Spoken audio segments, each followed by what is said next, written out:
All right, everybody, it is time. Best in the business here. We're doing tournament-style brackets. There are going to be 24 finishers in this tournament and only one winner. So, if you hopped over to our Twitter, @JobberRadio, we asked, what do you want us to cover next in the Best of the Business tournament? We had Best Pro Wrestler, Best In-Ring Performer, which, by the way, is different than Pro Wrestler, Best Finisher, and Best Manager. Obviously, Best Finisher won with 42% of the vote.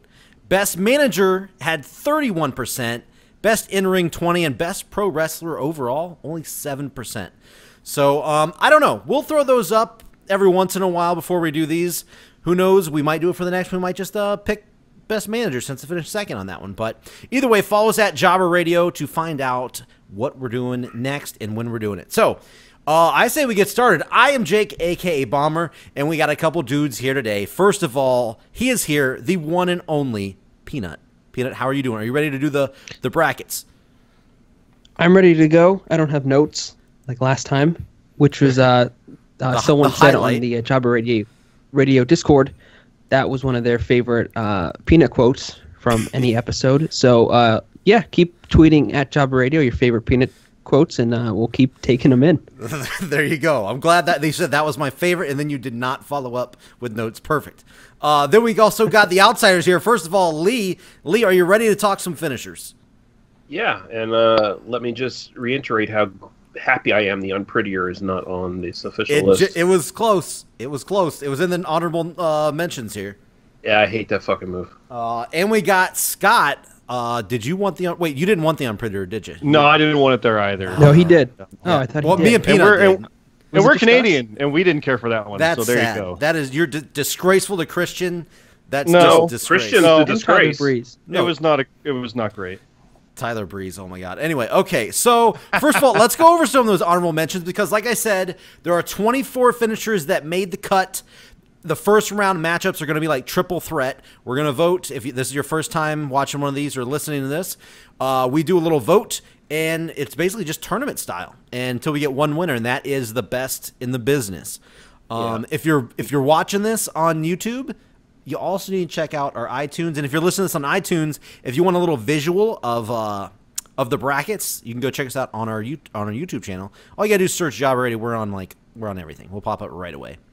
Yeah, but we got a big list of honorable mentions here. Just for all you people listening, before you start crying in the comments and filling up your fucking diapers, we did consider a lot of moves here. So we did. So we're going to get them out of the way first. We have 24 we have freak out. It's funny because we had 24 actual in the bracket, and we also have 24 honorable mentions. So we discussed 48 possible finishers for this tournament here. Now, my favorite is the DVD. The DVD. What is what you asked? What does that mean? The Death Valley Driver. Yeah. Scott, you want to go down the list here and name some of the honorable mentions that we had? Well, I just want to mention before we even do that, just a little bit of what the criteria is, in case people are wondering, because we talked about that before, and I'm always the guy like, what's the thing about? It is a bit of a loose criteria that we always do with these. Also, get ready for the long haul. These are long, but fun. It's not just like, oh my God, this move always worked, or that was always that. It's more like this, like impressions of the move and things like that. So the alternate mentions are sometimes like maybe only one guy ever used it and it wasn't always that great, that kind of thing. I'll bring up mine. It's at the bottom of our list because it came up late. But the Perfect Flex is like, it's one of my favorite finishers, but one guy doing a fisherman suplex. That's it. Yeah. It's great, and like as a one-off, and if we had it like a one-off tournament like that might be its own weird thing to do. But nobody else ever used it. Does that disqualify it? No, because there's other ones on our list that did make it that are like that. But it was just never to great effect, I guess, in some ways. The other one that I said was the Hogan's leg drop. Atomic leg drop was the other one that was like, yeah, people would think that's the finisher of all finishers, and yet it's a fucking leg drop, guys. Yeah, I mean, back in the day, yes. I mean, and some of that will be considerations. We do have old finishers on here. So. There is some footage when you see Hogan doing that leg drop. It's like, holy fuck! I mean, he can't walk partly because of the damn thing, but it's like it's at the end of the day just kind of a leg drop. So there's elements where we kind of go back and forth on it with that. But I mean, we got 24. I'll mention another one. You can start at the top. You can just go down. Just start at the Okay, top. chokeslam. Yeah. Oh, yeah, chokeslam. Chokeslam is one I probably would have put on the list, but it's not impressive in any way. Except, yeah, it is. You're picking a guy up and chokeslamming him. I like the Texas Cloverleaf. Texas Cloverleaf is good, or what does Storm call it? The Calgary Maple Leaf. Maple Leaf. Yeah. Yep. There's variations of moves as well. Scorpion Death Drop, and there was another version that was called something I forget though. Stuff like that. So I don't know. Camel Clutch is on here, but we pulled it off of the list. Yeah, Camel Clutch originally was on there, and we removed it. So sorry, Rab. Rab was the one that said it better be on the damn list, but it was. It didn't make it. And it's off now. Yeah. Yeah. Well, you didn't show up to advocate for it, Rab. So screw you. That's true. Muscle Buster was close to getting. That's a close one. Lee wanted that one in there. Attitude Adjustment. There's probably gonna be a lot of people kind of confused that maybe Attitude Adjustment didn't make it. Rings of Saturn. I thought that was fun finisher. Oh, you're always mad, Peanut. Are you saying didn't you say the Discord was like big on Rings of Saturn? Yeah, or as soon as I said Rings of Saturn, they kind of marked out. Really? Like, oh God, yeah. They. I guess. That is big Saturn fan. That is a cool move. Saturn's like literally pretty much the only guy I can think of who. I mean, there's a couple people who have used it over the years, but Saturn was really the only guy that sort of brought it into prominence. And it is a cool move. I may be wrong there. Didn't Batista use it? I may be way wrong. I don't think Batista ever did a submission. Yeah, I was about to say I probably am way wrong. For some reason that I don't know. Maybe I don't know. One of my personal favorite finishers, like just in general, Vertebreaker. Didn't make it. I was a big Vertebreaker fan. Which I had to have explained to me. I'm like, what is that again? Yeah. And like, I've been a wrestling fan for 30 years, but at certain points you're like, hold on, what was that? And I'm the guy that usually knows all the history and things. Yeah. I'm like, but hold on, what's that? It's a little dangerous, a little dangerous, little unique. Was there like a CZW thing? No, what? Like they put like a light tube on someone's back of their head. Actually, that has been done before. Actually, Danny Havoc from CZW has done a Vertebreaker with holding a light tube. Swear to God. Of course. So, anyway, a couple other ones. I'll just run down the list real quick. We had Burning Hammer almost made it. Angle Slam, 450, Phoenix Splash, Red Arrow, a couple big top rope moves there. Rock Bottom didn't make it. A lot of people brought up that it really wasn't a big finish. He kind of he kind of finished with the elbow, with the people's elbow. Booker used it more as the bookend, as a finisher than Rock. That's probably true. Yeah, we should have added that up there instead of Rock Bottom. We could just call it the bookend. We got $1 Million Dream, the Curb Stomp. We got Eclipse, the Torture Rack, One Winged Angel, which is one of the ones that's kind of picking up steam now because of Mr. Kenny Omega. But yeah. And of course we have Unprettier, Perfect Plex, Skull Crushing Finale, and then they're the very bottom. One. Yeah, Skull Crushing Finale. Actually, Peanut wanted that in there, but didn't make it. And then Atomic Leg Drop. So that was the 24 honorable mentions we have. I guess there's two obvious things people are going to notice here. There are submissions and strike ones, so they're both in here. High flying, it's all in there. But there's no tag team ones. Correct. That could be possible down the road, a entirely different bracket. That would only be like a 16-thing bracket. I don't think we can come up with 24. But, we exclude tag team finishers from this. All submission, regular stuff, all good, but no tag team finishers will be on this list. I want to do that best in the business. So anyway, let's get to this. Everybody is tuning in like, why haven't they started the fucking tournament yet? Here we go. No, it's good. Our promos are done. They're out of the way. Let's start this damn tournament. Guys, in the first round, the very first match, up in the top left of your bracket, we're going to have the Ankle Lock versus the Go to Sleep GTS versus the Frog Splash. So, first of all, let me throw this out there. The Ankle Lock, this is going to be any variation. We're talking Kurt Angle. We're talking Ken Shamrock. We're talking, even if you want, Jack Swagger. And then Go to Sleep, which is, of course, CM Punk and the other guy, Hideo Itami. Kenta, yes. And Frog Splash, this is a wide array. This could be the 5-star Frog Splash. This could be the Eddie Guerrero Frog Splash. This could be the D'Lo Brown Frog Splash, which is one of my favorite. So those are kind of the interchangeable with different people, but it's the overall finish. So that is what we're doing. Peanut, you said you already have a winner for this first match, so let's hear it. Peanut, who are you going to vote? Who are you going to pick here for the best finisher in this first match? Just jump right to it. Yep. Ankle Lock. Ankle Lock. I don't know. Wow. Okay. I always like that one because as a kid, you throw it on your brother. He's tapping. You get someone who could sell to it. Brock Lesnar, The Undertaker with Kurt Angle. Those are some good memories of mine. Go to Sleep is fun. That's when you don't do it home. Don't do it to your brother. Yeah, would miss some fucking Frog Splash. teeth. That's almost unfair though, because that one a lot of people have it. I saw Frog Splash and I was like, wait, Tadpole Splash? No, but oh my God. I think somebody did do a Tadpole Splash. It's got to. Somebody at some point. Yeah, Hornswoggle. Yeah, Hornswoggle. It was Hornswoggle. Hornswoggle. That's right. Goddamn. Yeah. But yeah, that one's, I don't know, that's a tough one. It was between, when I was looking at this at first glance, it was Frog Splash, Ankle Lock. But I went to my gut, what I remember watching and thinking, wow, that looks like it hurts, and then actually applying it. And yeah, that one hurts. All right, so that's one for Ankle Lock. And the funny thing, some people say that's not it. That doesn't even look like it hurts. I've seen an actual like MMA match finished by an Ankle Lock. So I mean, it's a real deal. Yeah. It's a real deal. I don't know, Scott, what you got? Who you going with here? Well, I was going to kind of tag onto that where you said, like, in actual MMA it happens. Yeah, it's never the standing one, though. It's always, like, they get down, and it's like a heel hook leg lock, and it gets legit at that point. That's where it gets serious, and I always liked when Angle did that. I get it's more impressive when he stands and does it, but when it drops down, and he started to train the crowd into that. When he dropped down, oh, they went nuts. It was always awesome. Yeah, that was when it was like, all right, it's fucking legit now. Go to Sleep, I don't know, it probably has the best crowd reactions in some ways, thanks to Punk, and even Kenta, people were going nuts for him to hit it. And the Frog Splash, like Peanut said, there's so many of them, and it's kind of a hard one to vote against, simply because it's almost more prolific. My personal favorite was always Van Damme's, because of the goddamn height he got off of that. I think I'm going to go with Frog Splash, specifically because I'm thinking the 5-star. It was always my favorite of those, and I got to go with that one because the Ankle Lock is great, and Shamrock's and the Patriot Lock in different variations, and even Rousey did it. But the 5-star Frog Splash was like you're not getting up from that. I never like if he could hit it, it's always great to see, and it was always cool to see even if he missed. And personal extra added favorite, I liked when he acted hurt from doing it because it was such a high thing to do. It was like, oh god, it hurts, I gotta pin him. That was always a fun extra bonus. So yeah. I guess I'll go real quick. For me, Go to Sleep, that is one of the ones where every time I see it done, I'm like, how did that not break that guy's fucking nose?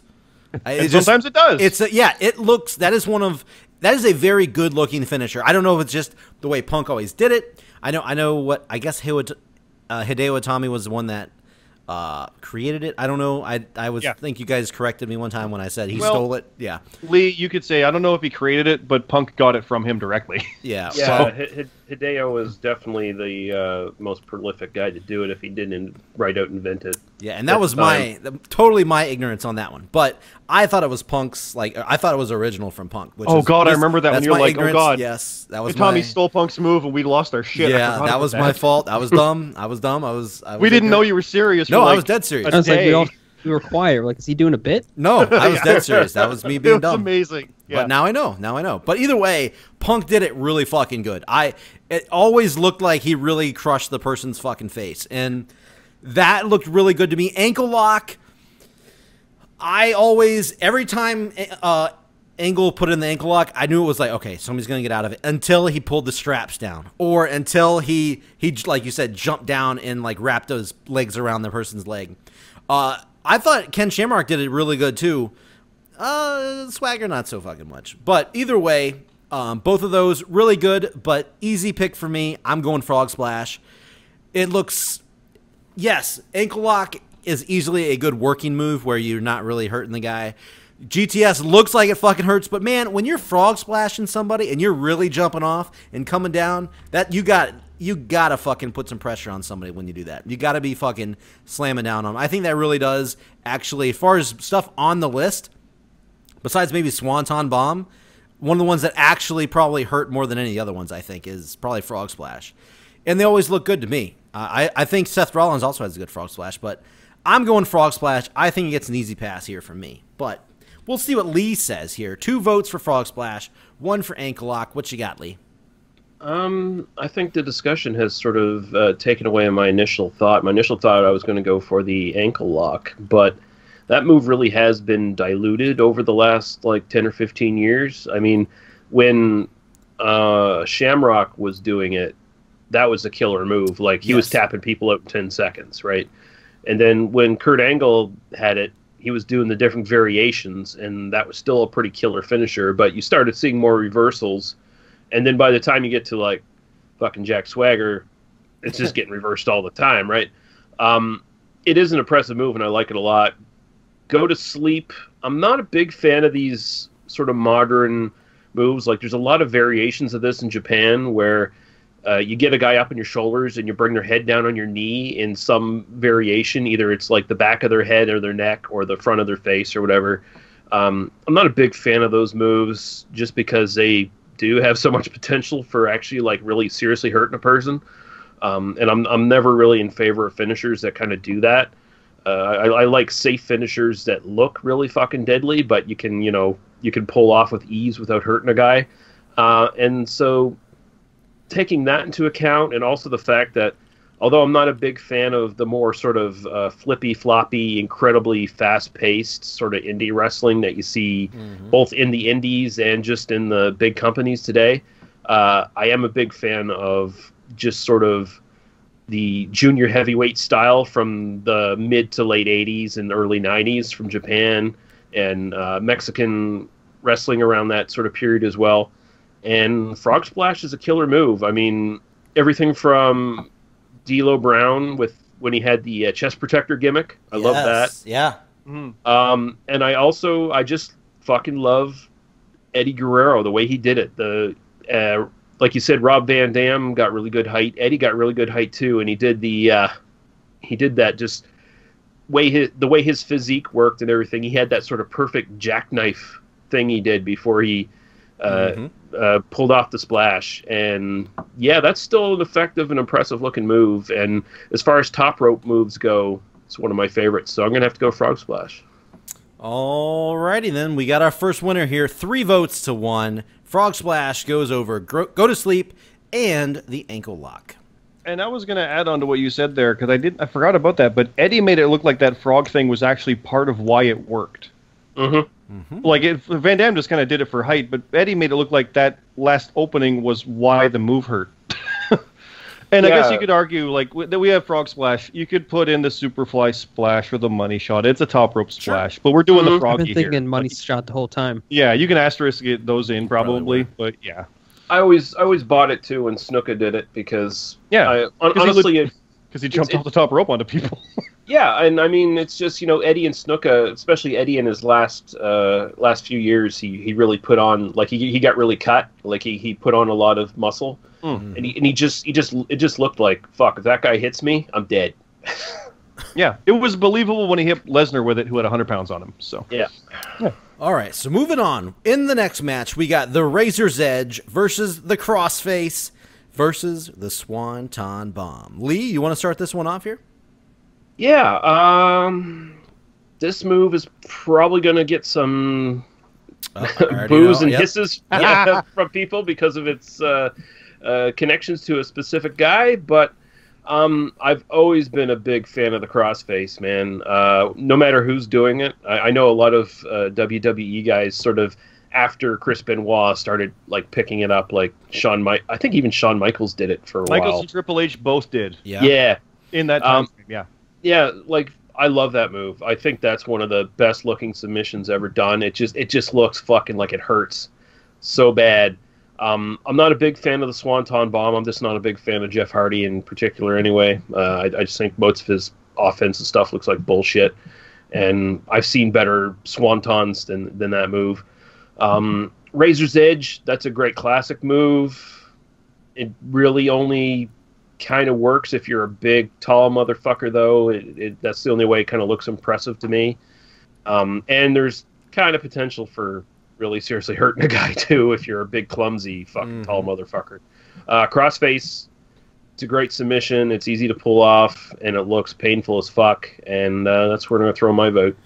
All right, that's one for Crossface. Now, I know the Yes Lock is a little bit of a variation, but would you consider that the Crossface as well, or is that completely different? I know it's like the Label Lock. I don't know if that's the same thing. No, well, it's a variation on it, but I mean it's still essentially a crossface submission. Yeah. It's a crossface with a trapped arm. Yeah. Yeah. Which I mean, the STF is a crossface with a trapped leg. Yeah. And the STFU or Cena's version, they're all kind of the same. That's how I look at it. Yeah, when you think about it, crossface, the Label Lock is actually just an improved version of the crossface, because crossface did trap one of the arms, but It just did it kind of loosely with your legs or whatever. So yeah, that's true. Yep. All right, I guess I'll go real quick. Swanton Bomb, as I just said a minute ago, that's a move where more often than not, Hardy nowadays anyway does not hit that the way he used to. He usually like rolled off of his shoulder blades and didn't apply much of the weight when he goes off top rope. Now it seems more often that he just completely fucking lands on you full bore right on his back, flat across your chest, and it looks like it just fucking destroys you. So I'd say now the move looks more devastating than it ever used to look. But going over to the Razor's Edge, something about the Razor's Edge, man, was special to me. I always loved the Razor's Edge. Just the way he could like walk around with his arms up, holding the guy across his back. It was a cool visual. Always before he could either hit it right away or he could hold on, walk around, taunt a little bit, depending on how heavy the person was, and hit it. That was always fun for me. Crossface. Oh man, I do like the Crossface. I really do. I like how it seems to always add a lot more drama than some of the other submission moves out there. Like the ankle lock, it's always easy. The guy can crawl over to the ropes and grab the bottom rope. But for the Crossface, they don't have both arms available, so it's always a little more drama involved. And I think it is one of the better. We do have quite a few submissions on here, but I think it is one of the better submissions on the list. And I was thinking Razor's Edge ahead of time, but man, I think I'm going to go Crossface as well. I think it is one of the more dramatic finishers as far as submissions go. When you think about dramatic, is he going to finish him? Is he going to tap? Is he going to tap? They can roll over, but they kind of always roll right back into it. And I'm going to go with Crossface. I'm going to do that. Peanut, what are you going with? Definitely not the Razor's Edge. It's an all right move. Definitely not. Okay. Yeah. Okay. Well, I wouldn't say definitely not. Well, yeah. I'm voting. I'm definitely not picking Sorry, yeah, not trying to make you second guess yourself. I can't tell me what I say. Oh, wait, yes, I can. Yeah, it's a tough one between Crossface and Swanton Bomb. It's one of those where if I went first, I think I would have went Swanton Bomb, but the more I thought about the Crossface... Don't let people talk you out of stuff. They're not talking to me. They're bringing up fair points that I was not originally thinking of. I can see that. Yes. But I don't know, the Swanton Bomb just looks so cool. I used to do it back in the day, and I would do it the nice way, where I would take the blow on my tailbone, which is probably why Jeff doesn't take it like that anymore. Yeah. And I kind of get worried because half the guys are like half his size now, which is weird to think about. Yeah. But, yeah. He's a big guy. I might go with Swanton, though, for nostalgia. Okay. That's one for Swanton, two for Crossface. Scott, what you got? Come on, Scott. Well, I did always like the Razor's Edge. You're right, Bomber. There was always this kind of cool factor about it when it would come out. And it's funny enough, like it is one where only really one guy used it as a finisher, quite like that. For the longest time. Who does Corbin do something like that now? Or someone does something like that similar. I can't remember who it is, but for the longest time, it was just him doing it. It was always cool. And the Crossface, I did always like I mentioned, the STF, the variations are all in there. It makes me think of the Tasmission as well, like a rear naked choke. But no one else really does that. But this is a kind of a more dramatic version because you're not flat on your back getting pinned. Fair enough. And the Swanton, honestly, Hardy's version, as graceful as it is, he used to just kind of land on his head or on the guy, and the rest would be flat on his back on the mat, which kind of sucked. Now he's landing on people, so it is kind of fun. Yeah. It makes me think of the moonsault, how that's so not a finisher at all anymore, and like how some people could just not land on you at all, like Lita, or crush you, like Vader. So there's variations in that. But the Crossface probably is my favorite, and yeah, I liked Benoit, and yeah, he made it look awesome. And yeah, he probably actually killed family with it. Oh my God, there we go. I knew it was coming up at some point. We got to say it. We got to do that. But it's true. It's real life, people. It really is. But when that move happened, and even after Triple H and Michaels used it afterwards, it still got those pops of like, oh no, he's done. He can never get out. And yeah, it always was this rousing kind of thing, like, oh God, he's got him. It just worked thematically because it shows the guy struggling. All you see is his eyes because his face is covered. and his opponent is right there above him, like tap, tap. It's great for camera. The hand is outstretched. It's all good from every angle. So yeah, I'm going Crossface. All right, that's another 3-1 victory for Crossface here. Moving on to the next round. Man, I'm doing terrible. It's all right. It's all right. You're getting there. You'll get better. You'll get better as we go. Let Peanut go last on this one. Okay, Peanut, you'll go last on this next one here. Maybe why? Or no, we don't want to. Maybe that's the wrong way. I don't know. Here we go. In the third match, we got Powerbomb of any kind. We'll get into that in a second. Sweet Chin Music and the Tombstone Pile Driver. First of all, for the Powerbomb, this is going to be covering the Jackknife Powerbomb, the Batista Bomb, whatever the fuck Sid Vicious called his fucking Powerbomb. It's probably just regular Powerbomb. The pop-up Powerbomb, Kevin Owens. Any kind of Powerbomb variation, kind of like the Frog Splash, is going to fall under this category. It's all pretty much the same move, but the Last Ride as well. Don't forget that one. Yes, one of the best ones, actually. Last Ride. I preferred Last Ride quite a bit. I don't know about that. What? You didn't like the Last Ride? Oh, I love the Last Ride. Scott, you can go first here. Well, not the Last Ride, but no, it was kind of a unique way to do it, but it was always kind of weird. Like he'll pick him up and then lift him up and slam him down. I don't know. I liked Vader just snapping him down like you're dead. Vader and Bomb. Nash's was all right. Well, yeah, no, Vader Bomb was more like the corner splash thing, but the Power Bomb was always just a simple, fun one. It's also a generic move, but I like the idea that certain guys can just obliterate you with it. It always worked, and Kevin Owens makes it great because he catches you running and you're toast. You're out. Sweet Chin Music, I always thought was dumb because I come from a time when that was a crescent kick. Sure. And then they changed it. It's Sweet Chin Music, or it was the super kick, as well known now. And it became Sweet Chin Music simply because that's what Michaels did. And I didn't like it then because he just kicks him. It doesn't mean anything. But when he came back in 2002 and was catching people with it out of nowhere, spoilers for RKOs, but he would just catch someone and like fall on them. It was so much better. It was a great move of like, it's lethal. It will end you. It still worked after he retired. Like, it's just, people know when he hits that, you're done. It was always great. However, there also is the Tombstone Pile Driver. Undertaker's a favorite. That was, I'm voting for that. The Tombstone just, he debuted and obliterated Coco with it. And it was like, oh God, he's not getting up. And I mean, Pile Drivers, we don't have Pile Driver on the list otherwise. So there's no Jerry Lawler pile driver, nothing like that. No package pile drivers, whatever. It's the Tombstone. But yep. Just it was just like he would jump with it on guys with like Michaels and stuff, or he tombstoned Mark Henry, I think, and he didn't do Bundy, but he's able to get bigger guys.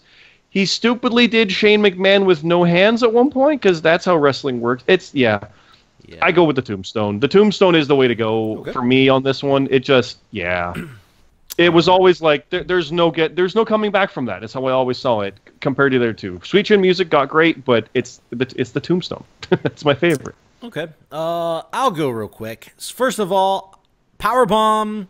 To me, I still think the Powerbomb is. I know you said a generic move, but because a lot of guys did it, kind of. Yeah, no. Can I just? I'll sure. Can clarify that. Yeah. It's still commonly used as just a counter out of the corner, and bam, he powerbombed him. It's not a finisher, but it simply just is used in that way. I can see what you're saying. That's all I meant. I didn't mean generic. I just meant common. No, as far as that goes, out of the corner, I'll give you that one 100%. Yeah. But I don't see many guys just like straight up powerbombing somebody in a match. Like actual like head between the legs, flip them up, and then powerbomb. Not like fair. No, that's fair. Yeah. But out of the corner, guys like going for the 10 punches, just scoop up underneath them and then powerbomb. Yeah, 100%. Yeah, that happens quite a bit. I really, maybe I have a soft spot for the powerbomb. I'm a really big fan of the powerbomb.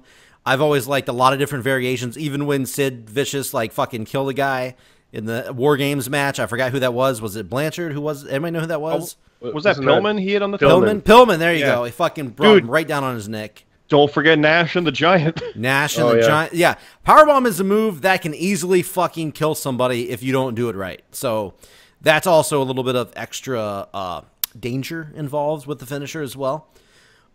It's not a move that everybody can pull off, which I have respect for that, as far as you got to be a powerful guy to do the move.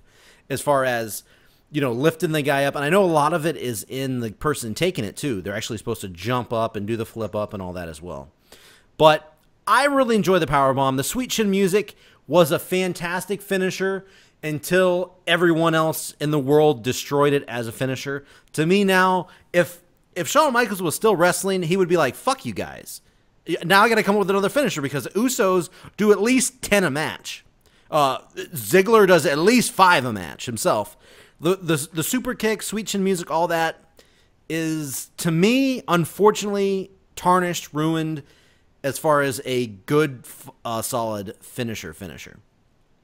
Basically based on everybody destroying as a credible finisher, which it used to be with Shawn Michaels. Now, Tombstone Piledriver, fucking good finisher in theory.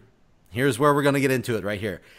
In theory, that is a fucking great finisher. There's nobody else that really did it as well as good as The Undertaker did, and it's perfect name for his character and everything. Everything's great, but when he didn't do it right as far as the guy's head's way too far off the mat, it was fake as shit. And they had to rely on different camera angles to make stuff look good. Like, for example, when Kane did it to Linda McMahon, and it was the bad camera angle and showed her head was like 3 feet away from the floor. In theory, it is a great finisher, but when it looks bad, it looks really, really fake. So, with that in mind, I'm going to pick Powerbomb here because I don't think it ever looks bad, and when it does go bad, it almost kills someone. Sweet Chin Music, Sweet Chin Music has been ruined, and the Tombstone Piledriver is great when done right, but also I think looks really bad when not performed right. And that's my pick. I guess Lee, you can go next since we're going to say Peanut for last. All right. Interesting. You pick up on when the Powerbomb's done wrong, it could potentially really hurt somebody. I think the very original Powerbomb, if I'm not mistaken, actually was just a fuck up. It was actually like a fucked up pile driver. Yeah, I think it was either Lou Thez or Karl Gotch in Japan at some point. And you can actually see this move now. Like, it was actually turned into a legit move. It's on WWF No Mercy, the Hangman's Powerbomb, I believe it's called. Where you've got the guy sort of in the position where you've got his legs grasped or whatever, and you're going to pull him up, but you don't quite get him up, and you just sort of you're standing there and you just bring him right down on his fucking head, like you basically just drop him down on his head. That was kind of the originator of the Powerbomb, as far as I know, and people just sort of started doing like, hey, we actually lift the guy up and bring him down on his back instead of right on his fucking head. Scott's right. It is kind of a generic move in the sense like the choke slam, where it's just become like a move that people spam now in matches, as opposed to it being a big finisher anymore for most occurrences. Sweet Chin Music, super kick, whichever way you want to put it, totally ruined for me. As soon as fucking the Young Bucks started super kicking kids and birthday parties. Oh god, I didn't even. Oh yeah, you're right. I didn't bring that up. I'm like, there's a reason I didn't mention that. Oh, yeah. Fuck the Young Bucks, and fuck them for continuing to. Let's go, Young Bucks. Oh my god. Off. Ruin wrestling for me. But yeah, and honestly, I would. It's a shame too, because I'd go right back to like gentleman Chris Adams doing the super kick. I liked his version even better than Shawn Michaels, but I just liked him as a wrestler better than Shawn Michaels. So yeah, I'm gonna have to go for Tombstone Piledriver because that's just still a legit killer move. Like that. I mean, it is a dangerous move in the sense that they basically only let the Undertaker do it, but it kind of added to the mystique because the Undertaker was always safe with it. Like, he wasn't hurting people with it. And also, it's also a killer move over in Japan, too. Bringing back Chris Benoit into this talk when he was Wild Pegasus or Pegasus Kid. He was doing a Tombstone Piledriver from the second rope. Oh, my God. Yeah. So, it's a great move, and that's where my vote goes. Okay. That's 2 for Tombstone, 1 for Powerbomb. Peanut, what you got?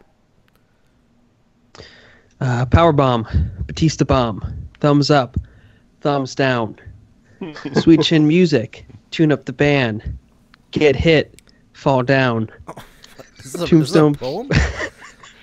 I can hear the beatnik noise right now. Tombstone Piledriver, lift him up, put him down. Yeah, that was terrible. My vote, Sweet chin. Yeah, that one. I kind of ran out of ideas for that one. Yeah, my vote kind of doesn't matter here. I'm going to throw it to Sweet Chin Music. Kind of, you guys talking about it made me think, like, I wonder if Shawn Michaels has ever touched on how oversaturated the super kick market is, per se. Like, I wonder if he's just avoided that conversation, or if there's any bits of him out there talking about it, because I'd be curious to see what he thinks about that. I don't think he cares enough about the craft of wrestling to give a fuck. That's probably true. I don't know about that, but I guarantee he probably doesn't care. He probably doesn't care now. He knows, but it's like whatever. He knows that when he does it, it still matters. That's all that matters. It hasn't soured it for when he does it, so it's okay.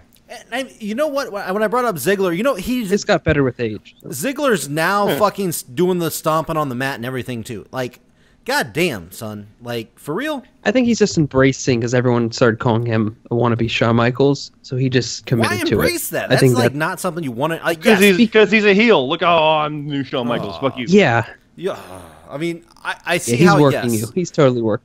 He is one of the best wrestlers of all time as far as Shawn Michaels goes, which, like, you would think that's a compliment, but you want to be your own fucking person, I would assume. So, I don't know. But anyway, let's not get on that. Let's go to the next match here. Figure 4 leg lock versus the Sharpshooter versus the Lion Tamer, or if you want to throw in Walls of Jericho, there is a slight variation, but we'll lump them all into the same thing. We'll say the Lion Tamer for funsies. Scott, how about you go again? Okay, figure 4. You know who Ric Flair is? Yeah. Okay, there you go. Yeah. There is the figure 8, which is Charlotte's version, which is basically she just arches her back. It's the figure 8. Is it the same move? Well, yes, but with an arch. You can asterisk it. Sharpshooter. Hey, I'm a Bret Hart fan. There you go. But you get guys like The Rock who don't know what the fuck they're doing, and it literally, I'm going to twist your legs and then lean back. There's no contact, no anything. It looks horrendously bad.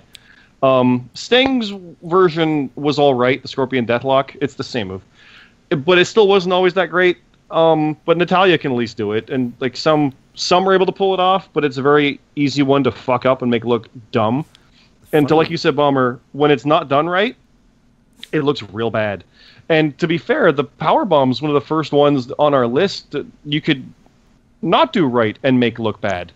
For the pile driver. Yeah, because, I mean, an ankle lock, you do it bad. I'm just holding your leg. He screams. That's all. The Sharpshooter, you could easily do wrong, and it looks really bad. So it's a tough one. The Lion Tamer or the Walls of Jericho, he's basically just like holding you and bending you back, which I've heard is actually one of the shittiest moves to take because you're legit just having your back bent. But when he does the Lion Tamer and puts his knee on the back of your fucking head, it's so good. Oh, it's great. So I'm torn between those two because the Sharpshooter was my favorite when Bret did it because it's like, you're done, you're out, you're not getting out of this. And Benoit could pull it off too. We got to keep bringing him back. Yeah, he's going to be in like every one of these, it seems like.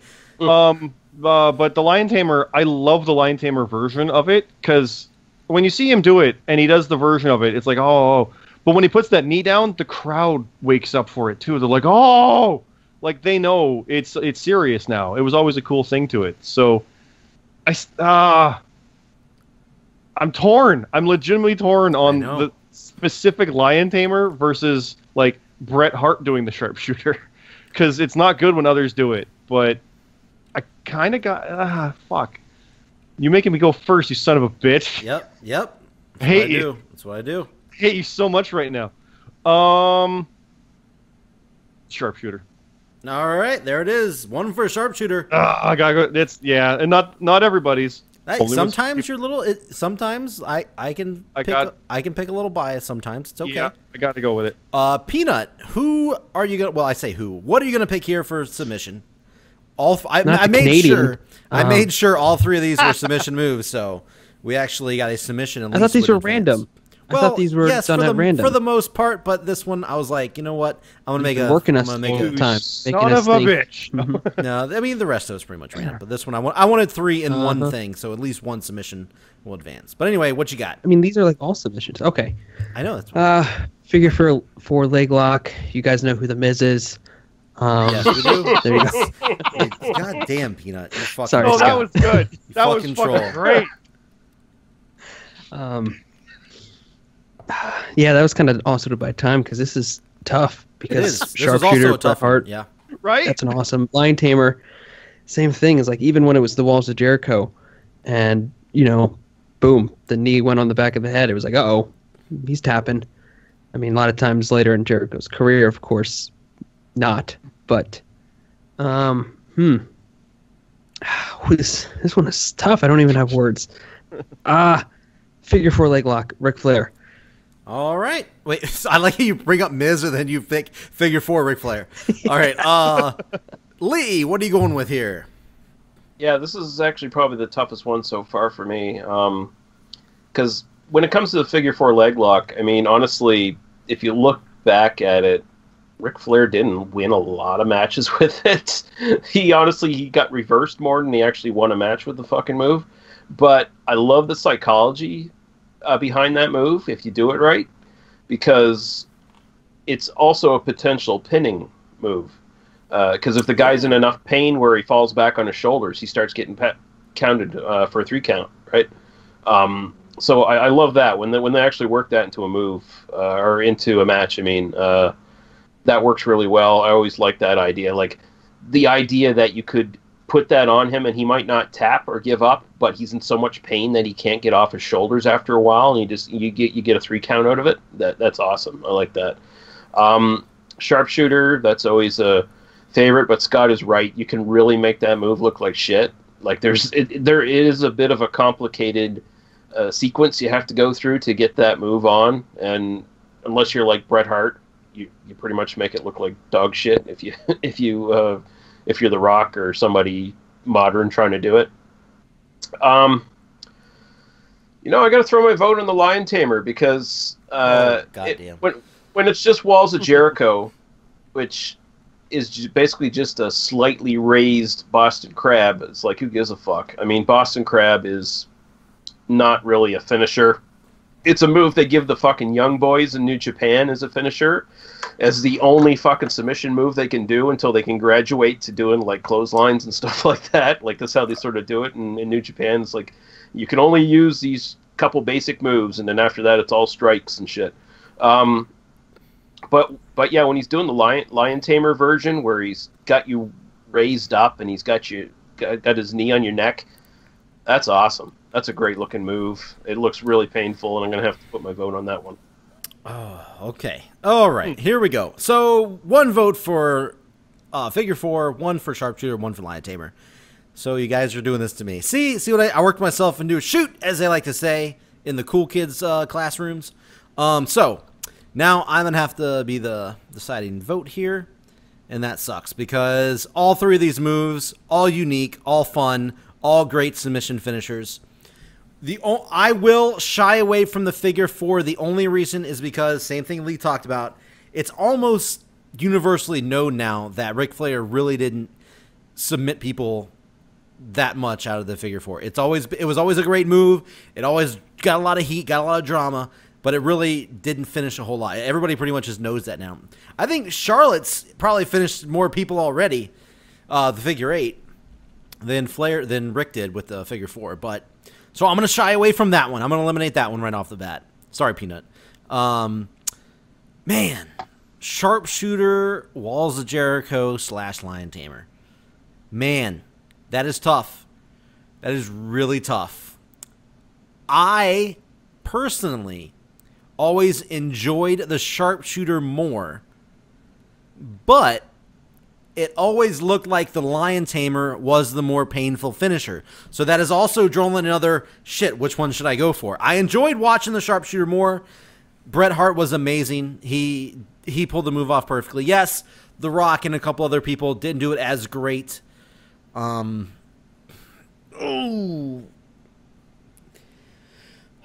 same with everybody else. It's tough. But in the end, I got to pick one. I'm going to close my eyes as I do that I have done before, and I am going to visualize which one of these I see the better finisher. And ladies and gentlemen, right now I'm picturing with my eyes closed the Sharpshooter as the better finisher. So I'm going to put my vote on the Sharpshooter. Both moves very good. I think Sharpshooter, as far as classics go, is over Lion Tamer anyway, is probably the more classical finisher.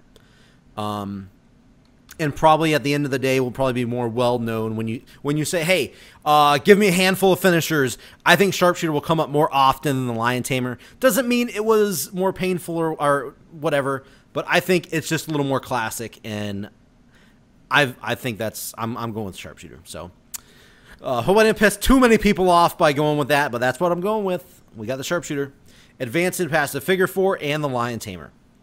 Now going to the other side of the brackets. We got the Jackhammer versus the RKO / Diamond Cutter. They're pretty much the same thing. There's slight variation, but pretty much same with figure 4 and figure 8. Same kind of deal. And then we got the Clothesline / Lariat, which again, you got the Rainmaker. You got the short arm like Lariat Clothesline. You got the Clothesline from Hell from JBL. You got Dean Ambrose's, which is obviously a better clothesline, but not a finisher, which it should be. The fuck? I know, I'm just kidding with that one. But for real, that's the 3 we got. Peanut, you want to start us off here? Of course I don't. But okay, here we go. I know you love JBL, so I'll let you go with your JBL. I already feel the Clothesline from Hell coming. You know who else loves JBL? Matt Zion, who's not here. Fuck yes, you, Zion. He would totally pick Clothesline from Hell. He would. So what you got? Jackhammer, that's a pretty cool move. Like, but I don't think I'm going to pick it. RKO. You're right. It is good. Good point. Made the list. It beat 24 other options out, so it has to be It did cool. beat that DVD Clothesline you were is like talking up earlier. The DVD, I love the DVD player. Yes. The Blu-rays Clothesline. are better. Blu-rays are better. Are they? This is more stalling. I also have the sniffs. Sorry. The Clothesline.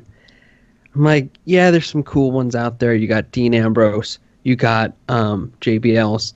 But, I don't know, it's also just like the generic, you create a superstar in a video game. You have the Clothesline and you have the Powerbomb. Hey, now. I don't know, there's not a lot of personality to it. I mean, there could be, but a lot of them just kind of blend together. The RKO, I remember at one point the Diamond Cutter, wasn't that on the side of the bracket? Yeah, it was. We mentioned it's part of it. We decided to combine it. Yeah, we decided to combine it with the RKO. Oh, okay. Yeah. Okay. That makes sense. So to me, it might have to be between the Jackhammer and the RKO. I'm actually a sucker for the RKO out of nowhere.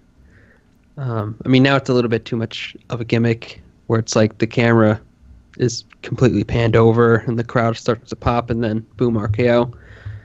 But I don't know. This one really isn't my favorite side of the bracket. I'm just going to go RKO. I don't like any of them. Okay. I'll go next real quick. Yeah, you know what? Just skip some of the stuff. I'm going to go RKO. RKO is far superior, I feel, over these other two. Clothesline, good when done right. It does look like JBL has one of the best finishing clotheslines. It looks like he fucking takes people's head off. Jackhammer, I mean, nobody else did that besides Goldberg, right? Am I wrong? I'm pretty sure he's the only one that really did that finisher. I think Dean Malenko did it. Yeah, Billy Gunn started doing it. Did they start doing it? Okay, well. Yeah. Well, either way, obviously I don't remember them doing it as good as Goldberg because I don't even remember anybody doing it. But to be fair, it's mostly a suplex, and he just brings him out in a different way and then hooks the leg. It is cool. It's unique, and it was Goldberg who he was so strong, so powerful that he made that. I think Goldberg made the Jackhammer as big as it was. Yeah. I don't think it was a really unique finisher as far as other ones on the list. But, man, the RKO, Randy Orton, he's done so many different amazing RKO moves, finishers. To me, this is an easy pass for me. I'm going to go RKO. We'll probably get into more later because I think this is going to advance. But RKO, out of nowhere, yeah, I'm going to pick that. I'm going to go number 2 for 2 votes for RKO. Lee, what you got? I remember in WCW versus NWO World Tour, I'd often pick DDP just because he was like one of the few characters who had like 18,000 finishers because you could do the fucking Diamond Cutter out of almost every possible finisher position in the game. Yeah. So that was kind of cool. It is a cool move, although I think Randy Orton's kind of ruined it to a certain degree, even though it's still like a legit killer that like almost nobody kicks out of. it's like you just kind of expect at some point, oh, he's going to the top rope. Randy Orton's going to catch him with the RKO. It was pretty impressive, like the few 800 times he did it first time, you know. But now it's just like, and I don't want to watch a Randy Orton match, so fuck that. Jackhammer, that's one of those ones where it's kind of pinned to one wrestler and it's effective for them, and then otherwise no one really gives a shit. So Jackhammer kind of doesn't make the grade for me. I'm going to have to go with my Japanese bias here with the clothesline / lariat, because there's some pretty impressive guys who've wrestled in Japan who've used that move to great effect. Most notably Stan Hansen and Kenta Kobashi, who both, like, every time they hit that move, it's like you're dead. You're so fucking dead. I love that move when they do it. JBL's just kind of a hollow impression of those guys, really, honestly. Shots fired. Oh, well, fuck JBL. He's a racist piece of shit. Well, there we go. But yeah, clothesline lariat. All right, that's 1 for clothesline, 2 for RKO. Scott, deciding vote here. You gonna tie it up, or you going RKO? Well, yeah, not Jackhammer. Or Jackhammer, I guess, is also a possibility. As much as I like the Jackhammer, it really was Goldberg made it work. And I'm looking at it, I'm almost like, wow, we didn't pull Jackhammer off the list, is what my brain's been saying during this whole time. I'm like, oh, that one survived all the way through to the actual list. I guess we overlooked that. I mean, yeah, it kind of... But it's still good enough to be there, because he never made it look bad. Like, he did it to the goddamn Giant and stuff. So it was like, it was always good, and it always was effective, and the crowd loved it. So it was never a bad move. So I have no problem with it being there, but I'm like, oh, look at that. However, it's in there with the RKO and the clothesline. So RKO, obviously, it and the Diamond Cutter, very similar, but I do like how Randy gets it from anywhere. Yeah, they have to set it up sometimes, but they still do a good job of that. But I liked how DDP, in his version of it, would literally be like fighting you to get you in it. Like, he'll be working over it, and then he's twisting the neck. Oh shit! It kind of always was that kind of way. Like, it would come out of nowhere, but you can see it coming. The crowd kind of was in with it. He never ran in and hit it. He was holding you and torqued into it. Randy's was a more fun thing, but I mean, the RKO is the best thing about Randy Orton, so there is that. And the clothesline, yeah, like I've seen Hansen murderize people with it, and it's glorious. And yeah, JBL makes it look good because of all the TV and camera now, but yeah, he's got nothing on those ones, and it looks good when JBL does it, I think. So yeah, it's pretty crazy. I was an advocate for the clothesline being on this part of it a bit, so I'm kind of like, yeah, clothesline should be on here, but God, the RKO and the cutter is so fun, too. I know this is going to make people upset, but I got to go with clothesline, because that means we have a tie. That's right. Okay, so the votes are 2-2. 2 for RKO, 2 for clothesline. We have the trusty website, justflipacoin.com. You know, cheap little free plug for those guys over there. I'll flip a guitar pick. Here we go. No, that's not flipping a guitar pick. All right, so I'm going to click this little button over here, and Lee, you were going to call it. If you get it right, since you voted for clothesline, if you get it right, clothesline wins. If you get it wrong, RKO is going to win. Are you ready? Yep. All right, here we go. I'm clicking. Just call it whenever you're ready, and I'll stop clicking the button. Okay. Heads. All right, and tails it is. Tails it is. That means... Who lost? We did. That means clothesline and lariat lose to the RKO. The RKO will advance via coin flip because, you know, Matt Zion decided not to be here. So blame him if you didn't like that decision. Yeah. Blame him. If Matt Zion was here, he would have also voted for clothesline. He 100% would have voted clothesline. It would have advanced. No, in that he was sense a big Goldberg fan. Who's Goldberg? Oh, Goldberg. Goldfishberg. Wow, Goldberg. But yeah, no, I'm fine with the RKO. Like I said, I almost picked it, so I'm okay with that. This is funny. I didn't even rease this. SSSSS. I just noticed that. Yeah, this next match here. All right. Oh, I don't believe you. I don't believe that. Not after the submission set. Fuck you, Peanut. Here we go. So the next match, the Styles Clash versus the Stone Cold Stunner versus the Shooting Star Press. A lot of variation here. We got some new school. We got some semi-old school, I guess, if you want to call Stone Cold old school now. It's been a while. And then Shooting Star Press has kind of been around for, that's kind of both. But, man, I guess, you know, I haven't went first. I'll go first here. Styles Clash can potentially be a very deadly move, as we've seen in the past. Most recently, that little fucking James Ellsworth motherfucker almost died during it. To me, it is a lot of a setup. It's like you got to hook the guy, you got to drop him down, you got to hook his arms behind your legs, and then go for it. Sometimes that's a little long for a finisher, but if done right, the drama, it can draw the drama out. And I think Styles does do a good job of pulling some drama into that and making it not like a very long, drawn-out thing. And am I wrong in saying that he's the only person that does this? Because I don't know anybody else that does. I don't want to be wrong, though. Michelle McCool. Okay, well, now this move is just dropped way down on my list. Holy shit. It was very effective when she... Yeah, I forget what... She called like Angel's Wings or some shit. It was always effective when she did it. Oh, she did it so bad. I don't remember. It was real bad whenever she did it. I watched during her she whole fell career. down. It was... Ugh. It was not good. Okay, but yeah, no, she copied it from AJ. Well, the good thing is, I don't remember her doing that, so that's not really going to affect my opinion. And didn't That's she not diss a real AJ at one thing. point about it, too? Oh, yeah. And then everyone got pissed off at her. She was like, oh, no, I didn't mean it. What the fuck are you talking about? Yeah, I remember that. Stone Cold Stunner. I think probably going into this tournament, it's probably one of the favorites, probably like a favorite to win. Like when you look at it, you think that. It was very classic, kick to the gut, kick to the knee, whatever it was, usually midsection, and then boom, bring him down with a stunner. It's as classic as it gets as far as the visual. Now, I will give you the negative to the stunner. It really depended on who took it that actually could make the stunner look shitty. Like, for example, The Rock made the stunner look shitty with his over-dramatic, hey, I'm going to go flipping all over the fucking ring with it. I think Scott Hall took it horribly as well. He never even went down on his knees. He just stayed standing. And Yeah, he bounced. Yeah, he did a weird little bounce. Vince McMahon, obviously, during the whole thing, he took it horribly a lot. But dude, you want bad ones? You got to get Donald Trump and Linda McMahon. There's plenty of bad stunners out there, which could factor in. I'm just saying. I know everybody thinks the Stone Cold Stunner's absolutely perfect, but there were some bad stunners over the time.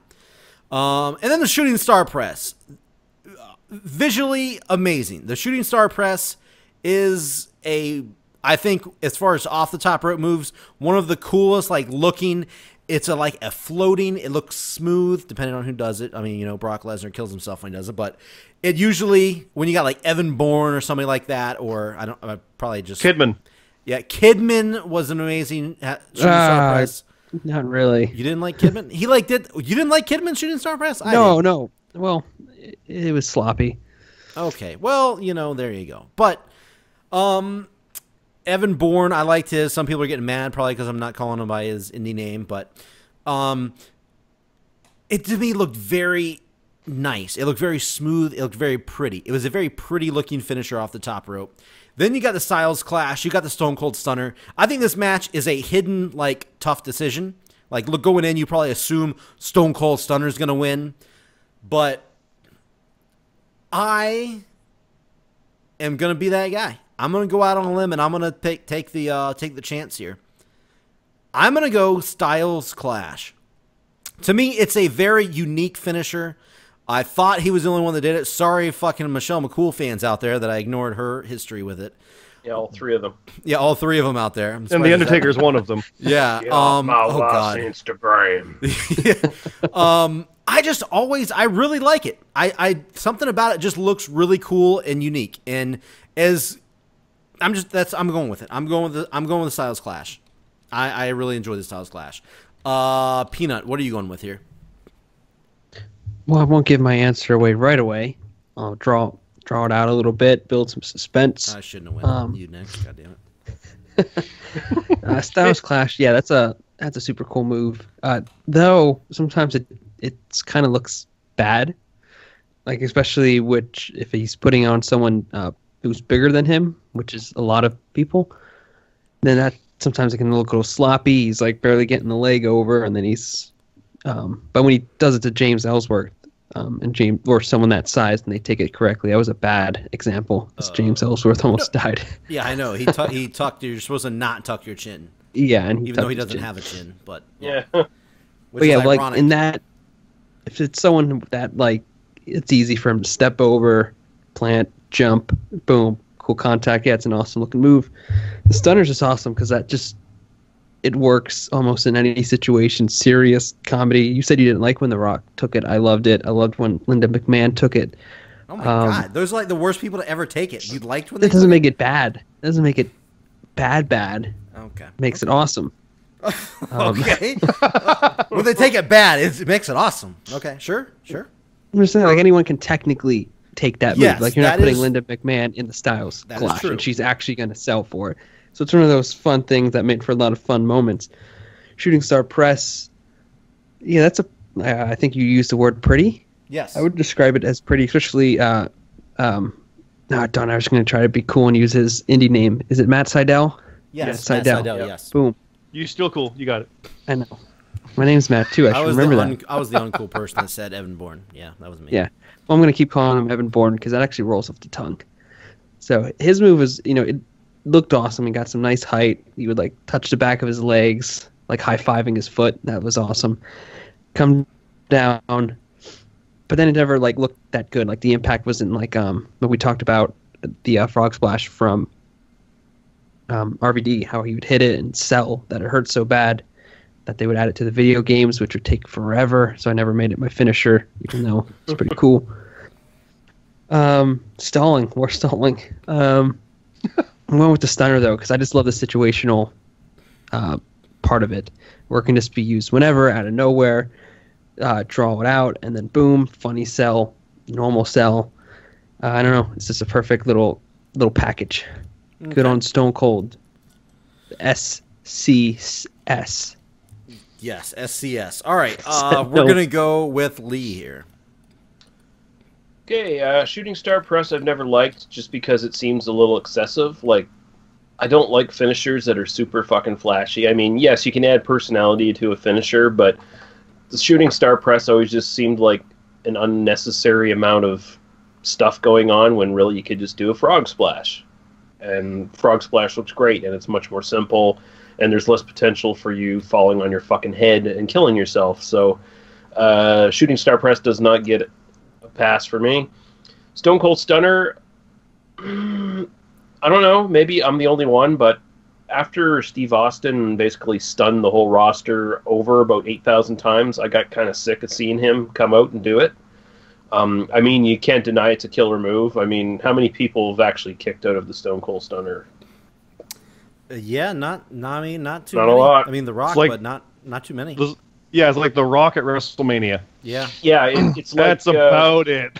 So true. it basically is the modern version of Hogan's leg drop. But, yeah, no, I just got really sick of Steve Austin after a while, where he just run out and stun everybody. Like, yeah, it was in the sense of like the RKO and stuff like that. It's one of those moves where it's easy to just pull off multiple times over and over again. But fuck, did I get sick of that move? It was almost like the super kick with the Young Bucks for me at that point, where it's just like I don't want to see it anymore. So I'm gonna go Styles Clash. I just think it's a cool looking fucking move. As long as you're not an idiot and you know how to fucking take it properly, there's no chance of you hurting yourself. And it just looks like a killer. It just looks like something you can't get out of. So I like it. All right. That's going to be 2 for Styles Clash, 1 for Stunner. Scott, what you got here?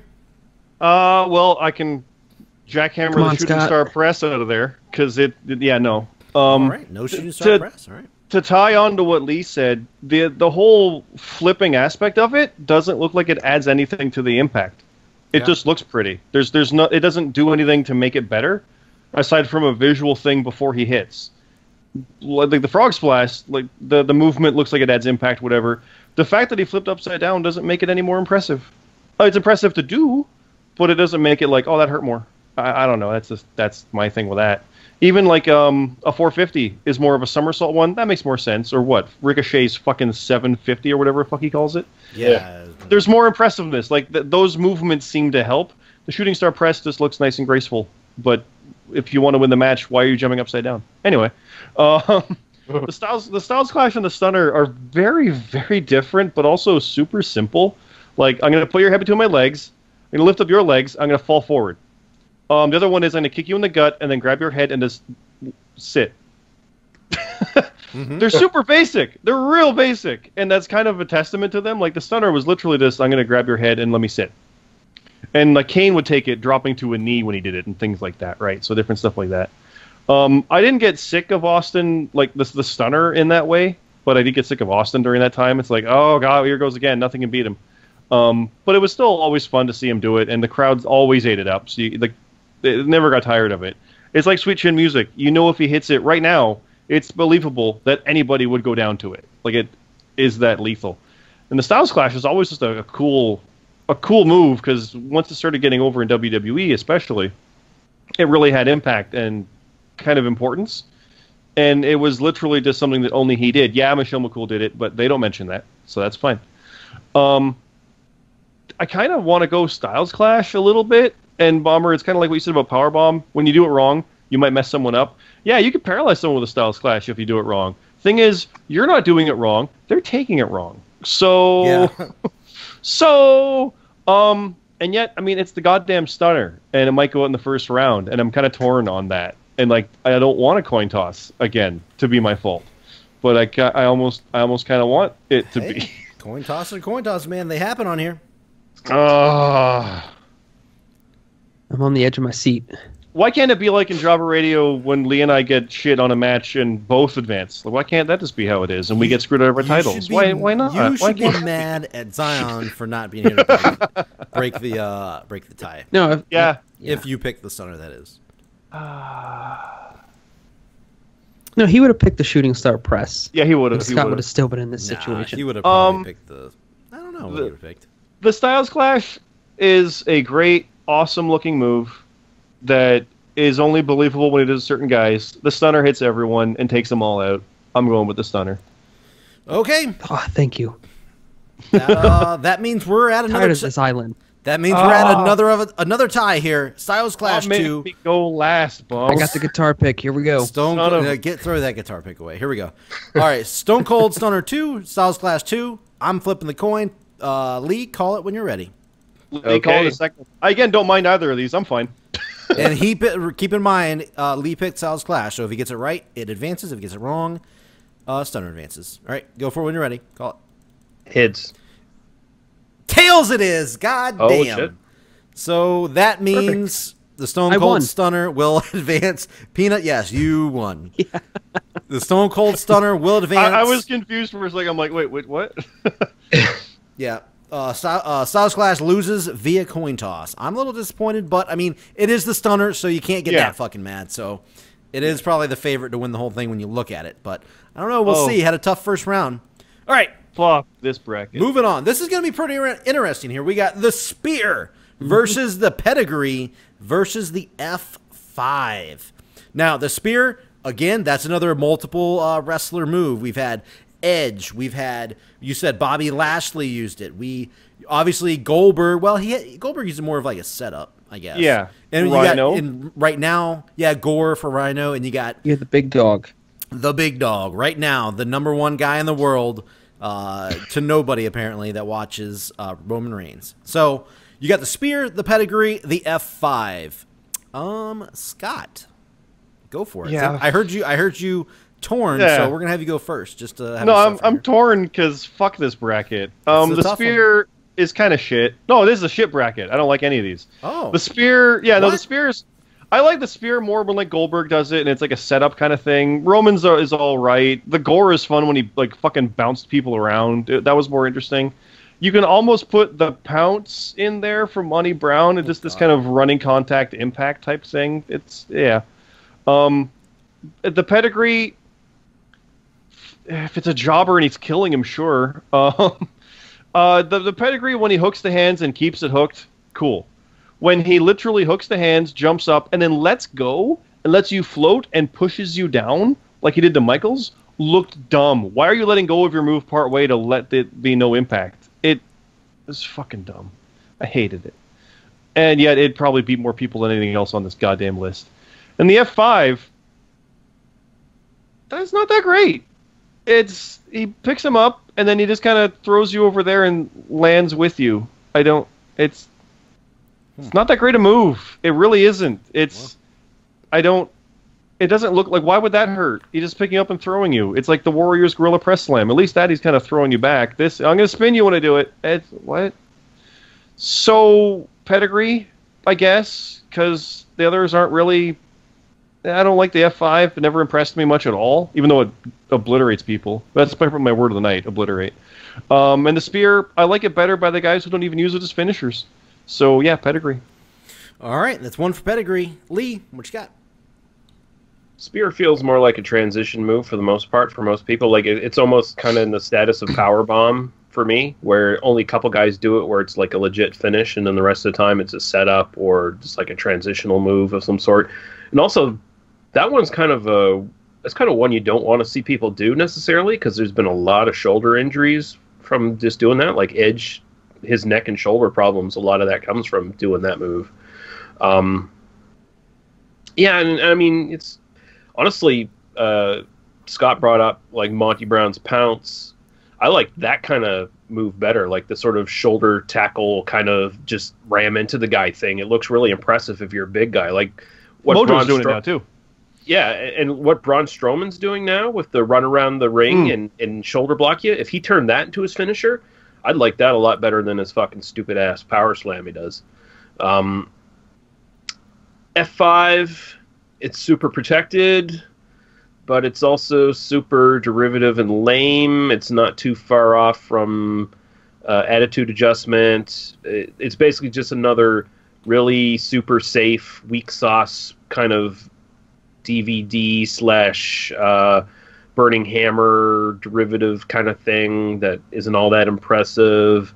I guess it kind of looks impressive with Lesnar, especially just because he's such a big guy, so it looks like, oh man, he's got you up in that torture rack position and then he just fucks you up or whatever, kind of thing. So I guess it kind of works for his character for the most part, but Pedigree's just a killer move. Like, when Triple H does it properly, like, the ones he had to do for Michaels, he was trying to protect him, I guess, because, hey, I want to protect my buddy or whatever. I don't want to drop him right on his face. I mean, his eyes are fucked up enough as it is right now. You don't want to fucking do any more damage. But yeah, Pedigree, when he does, like, the legit Pedigree, that's a killer fucking move, man. Okay. So I'm voting Pedigree. Pedigree. All right, Peanut. All right. I'm here. Okay. All right. Okay. I'm here. Go for it. Never liked the Pedigree. The F5, I probably would have picked this until Roman Reigns kicked out of it 7 times at WrestleMania. That's his thing now. He just kicks out of all the finishers. He kicked out of 5. Okay. And one was on the table. But how are you kicking out of out of 5 F5s? Hey, he's Roman Reigns, the big guy. If Samoa Joe only kicks out, it can't kick out. So, wait till Seth Rollins gets the F5. He'll kick out a 7. It's not as good. Anyway, sorry. Keep going. He's stalling hard, Well, because I kind of don't care about this one, like you, Scott. Then pick Spear. I like when Edge did it. That always was fun. The good old fun Spear. I'll go with Pedigree, I guess. Pick Pedigree, okay. 2 out of 5. All right, yeah. So 3 for Pedigree. So again, my vote really don't matter. Well, I don't know. I guess I'm the only one in here that I actually liked the F5. I thought it was pretty cool. I mean, it is a lot to what Lee's saying, as far as probably because it's a little more impressive since it's like the Monster Brock doing it. But I think it was even more impressive when he was like F5 and guys like Big Show and stuff like that. Like, that's a move that you really shouldn't be able to do to anybody, but Brock can do it to anybody. So that's pretty cool. I don't know, maybe it's just me, personal preference, but I always liked the F5. Spear, it's funny because you said you liked Edge's Spear. I really didn't like Edge's Spear. He did kind of a more of a, like, almost a, I don't even know how to describe it. To me, it seemed like he ran over, and then it was almost like he gets DDT'd. I don't know. Like, it was almost like a falling kind of thing instead of like a driving spear like Goldberg. Now, Goldberg, I feel, was my favorite spear. He would like drove into guys and then drove them down into the mat. But again, that wasn't really his finisher. So I'm going to skip Spear on that. And Pedigree, Oh yeah, Pedigree wins easily. Yeah, Pedigree is fucking great finisher. I always like the Pedigree. I don't know why Peanut and Scott don't like the Pedigree. The Pedigree is a cool, unique finisher, and I think it's a great name. First of all, I know that shouldn't count too much into this, but it is a great name, and it's a dog food. Gets the gets the easy win here. I think that's the first finisher. They got a full 4 votes to advance to the first out of the first round. A sweep. Yeah, a sweep. Pedigree for the sweep over the 5 in the spear. All right, so of course Triple H booked it that way. Of course, yeah. Triple H got it. He's doing everything his way. So rounding out the first round here, we got the Canadian Destroyer, the elbow drop from the top rope, and the DDT. So Canadian Destroyer, it's self-explanatory. Indie darling move that everybody loves on the indies that everybody hits. The elbow drop is most famous, I guess, for Macho Man, and Kairi Sane right now does a very good elbow drop. And I don't know if Velveteen Dream does it as a finisher. I think he just does it as a regular move, does he not? Yeah, it's more of a regular move for him. Yeah, so I guess more Sane and more Macho Man, and there's a couple other people that used it, but I don't think they really used it as a finisher. So anyway, that's in DDT. Several people use DDT. Obviously, Dean Ambrose with the Dirty Deeds, which is double underhook. That was kind of also Mick Foley's finisher as well, double underhook DDT. And, of course, everybody's favorite DDT, Jake the Snake. Jake the Snake's DDT was fantastic. So that's what we're working with. Lee, how about you start this one off? Oh, yeah. Listen up now. Okay? Yes. Listen, the DDT, that's an impressive maneuver. Yeah, Jake the Snake, yeah. His fucking Cobra bit me once. Yeah, bit me right in the fucking arm. But the DDT, that's kind of a substance I put in my little cup of coffee and drink like it's nothing. Okay, you see, Canadian Destroyer, well, the Macho Man doesn't think too highly of Canadians.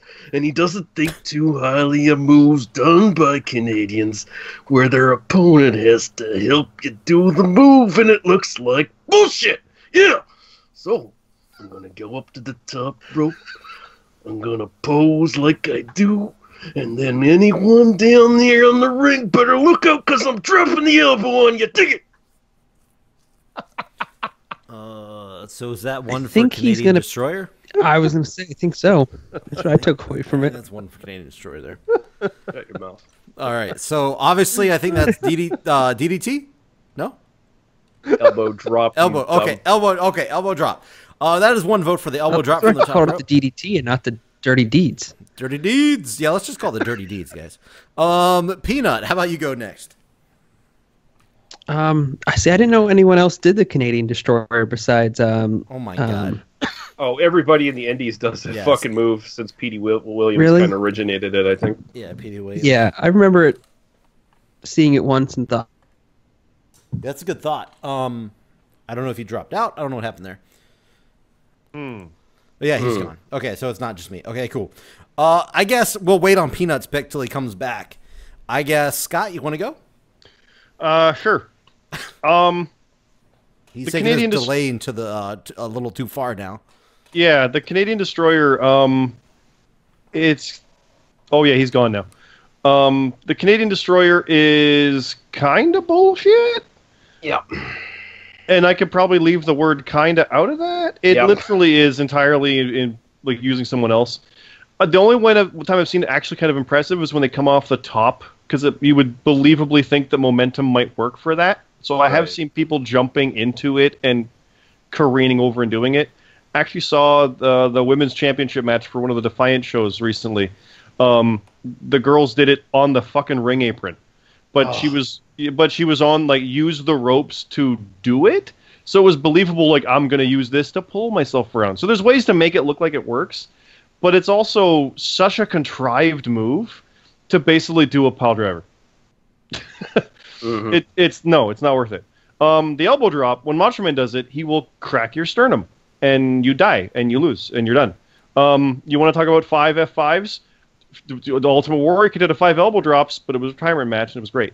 Kairi Sane is awesome, but he's also like 80 pounds, so it is what it is. Yes, that's kind of why I really think The elbow drop is the best God finisher damn, of all Peanut. time. Peanut, you can go after me. We had to go from your break here. And the elbow drop is good, yeah, but when I looked at this list originally, I'm like, okay, it's all good. Then I had a thought and went, wait, was DDT on there? The fuck? Why is DDT not on there? Yeah, no, DDT. Jake the Snake will hit that DDT and you lose. It's equivalent to Macho with the elbow, but the DDT is just... Okay, yeah, The Rock does it, and it's a dime a dozen, and Ambrose and Foley and Raven and Edge even has an elevated one, and it's like, whatever, the Impaler, you call it, whatever it was. But it doesn't matter. No matter how good or bad those might be, when Jake hit the DDT, you're done, unless you're the Undertaker. But it was just, it was a move where it was believable, because everybody knew if he hits that, you are out. I always like that. It's just like, you got to avoid that move, and he can come out of nowhere, and that short arm clothesline, here it comes. My throat is dried up on me there. Yeah, no, DDT, 100%. Even though elbow drop is amazing, DDT. All right, so that's one for DDT, one for elbow drop. Peanut, we lost you there for a second. What did you pick? Yeah, we don't know what your I don't know thought where was. I joined thinking that it was like a minute, so I don't know when I actually dropped out. Lord, you were talking that whole time. The last thing we heard was you had a thought. You had a thought, and you dropped out, so what were you thinking gets the win here?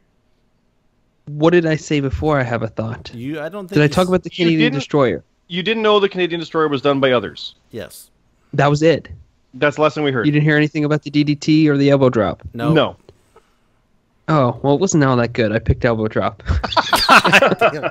Okay, there we go. It literally was talking, and then I looked at my screen, and then it was like, did you like this call? I was like, what do you mean? I still do. The call is still good. I enjoy it now. Oh. All right, so that's 2 for elbow drop, 1 for DDT. I'll go here. Well, because, it's my turn. Man, DDT, it's such a simple move. It's one of those ones that anybody can do it to anybody. All you got to do is literally wrap your arm around their head and fall. Obviously, it's very effective when certain people do it. Unfortunately, not Dean Ambrose. But, either way, to each their own. Elbow drop. Macho Man was fucking amazing with it. Kairi Sane is fucking she does it so unique, and it's so fun to watch her just almost like just kind of like flop and just come down with a beautiful fucking elbow. It's really fun to watch. Canadian Destroyer it's another thing that's fun to watch. Yes, I know a lot of people get mad because it's over the top in, like, I guess, quote unquote fake. There's like no way it can be done without your opponent actually helping you do the move. But it looks really good, and it looks devastating. I think that's the only reason why everybody does it. I mean, there's a reason why everybody loves the Canadian Destroyer on the indies, because it looks powerful, it looks devastating, and it looks like you're spiking your opponent with a lot of momentum. But yes, it's them literally flipping themselves, like them doing the work to themselves. So, kayfabe-wise, I think Canadian Destroyer looks like it probably does the most damage. If you're going to think kayfabe-wise. If you're not looking, inside, oh, that guy's helping that guy do that move, or woman, vice versa, whatever. I think Canadian Destroyer looks like it's the most powerful move out of these 3. I would eliminate the DDT, and it would come down to Destroyer and elbow drop.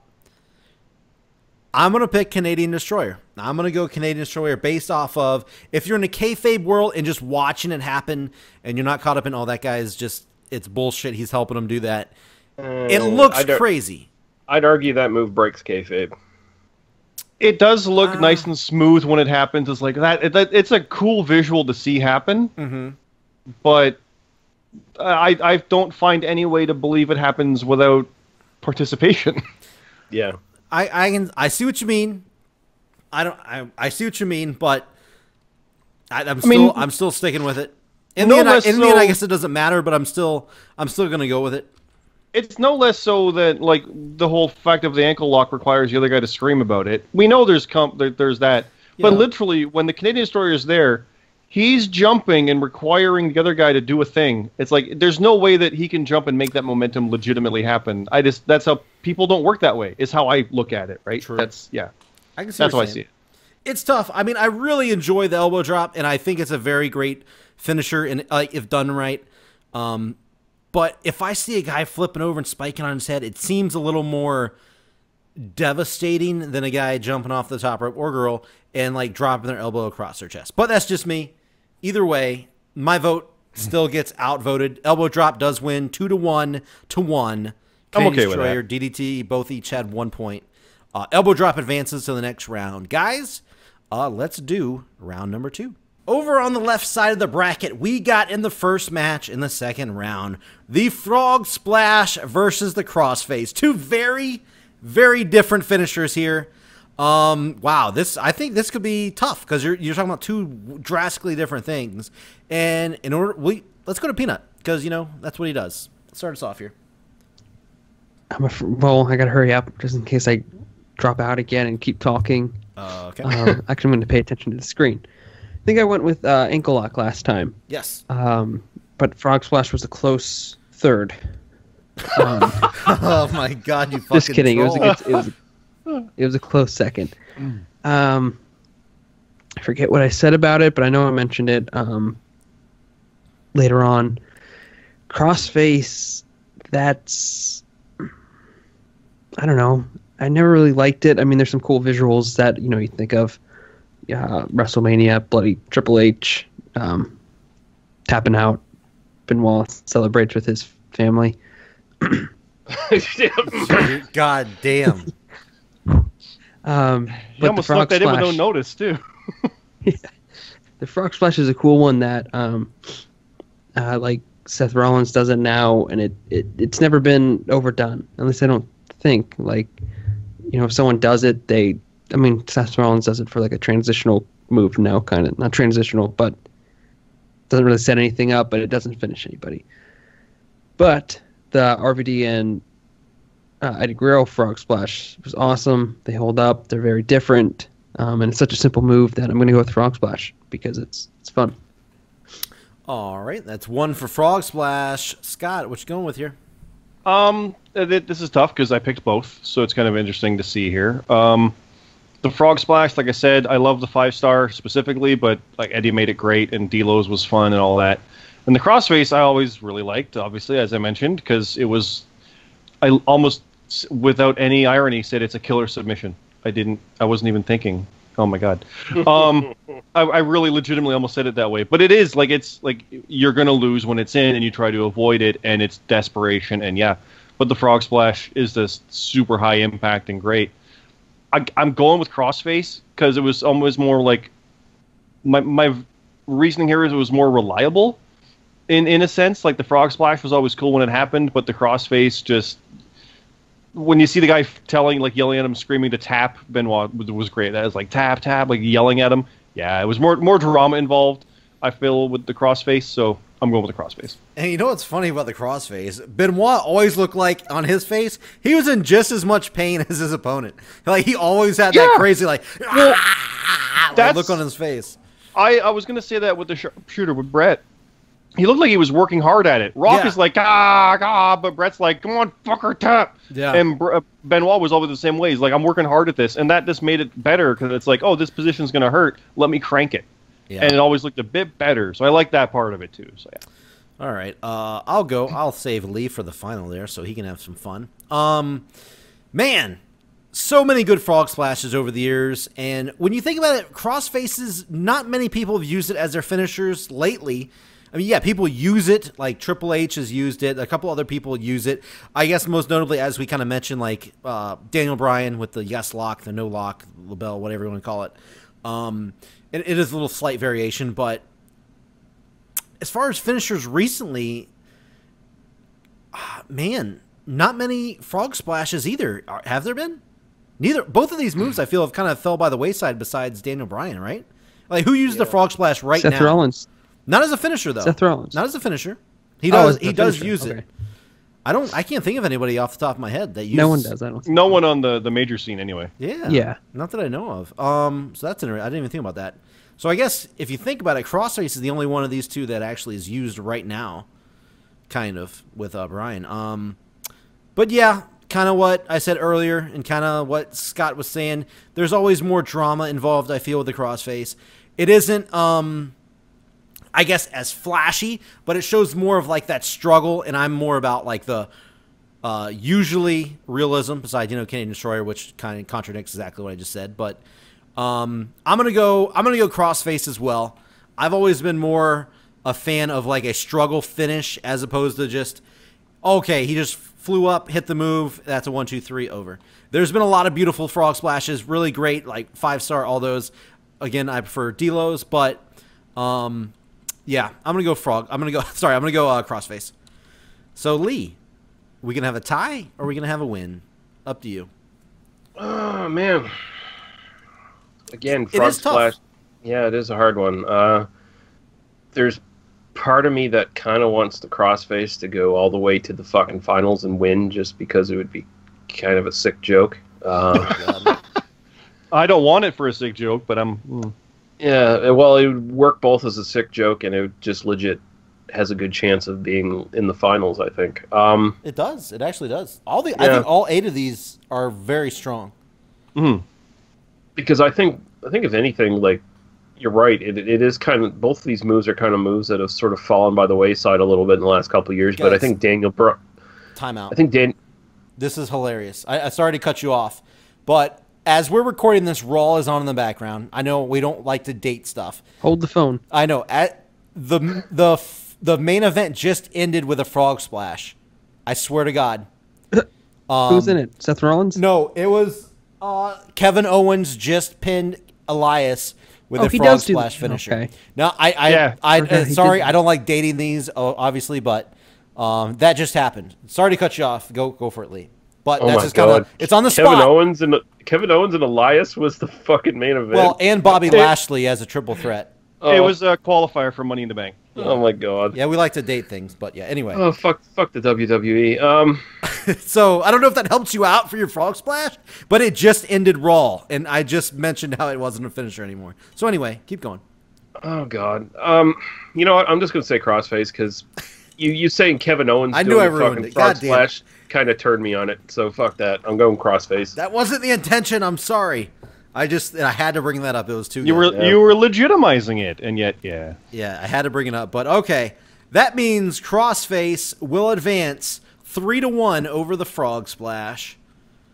And we go on to match number 2 in the second round. The Tombstone Piledriver versus the Sharpshooter. 2 kind of old school moves, even though for some reason Undertaker's still around. They were originated back in the old school. We'll just say that. I guess I'll go first. I'll go first here.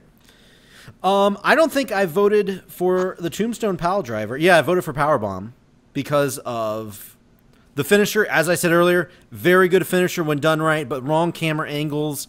The move looks really bad. Sharpshooter, it really depends on who does it, but Bret Hart did it so fucking good. It goes more to that struggle again, as I said earlier. I'll never forget the visualization, as most don't, of Stone Cold, blood running down in the Sharpshooter, not tapping out, passing out. It made the move so legitimate that it made a man fucking pass out out of just blood loss. It was great. Tombstone Piledriver, good impact move, but I'm going to go with the Sharpshooter, guys. I'm going to pick Sharpshooter, and I hope nobody gets too mad at me, but I'm going with it. Lee, go for it. Yeah, sorry, go on. What? We're here with 2 Canadians, and you said don't be mad at me for picking the Sharpshooter? No, not you guys. The viewers, the listeners out there. Oh, okay. Yeah, not these guys. All right. They already get mad. They get mad at me all the time. They get mad at me all the time, so I'm not worried about them. Yeah, rightly so. I'm going to go Tombstone. I think it's still more of a legit killer move than the Sharpshooter. Sharpshooter has potential to be reversed more. You hardly ever see the fucking Tombstone reversed. I'd still consider it like pretty much the most kick-ass fucking pile driver you can do, just because it does have that dramatic flair to it. I think the Sharpshooter is cool, but honestly, when it comes down to submissions, it's not the most.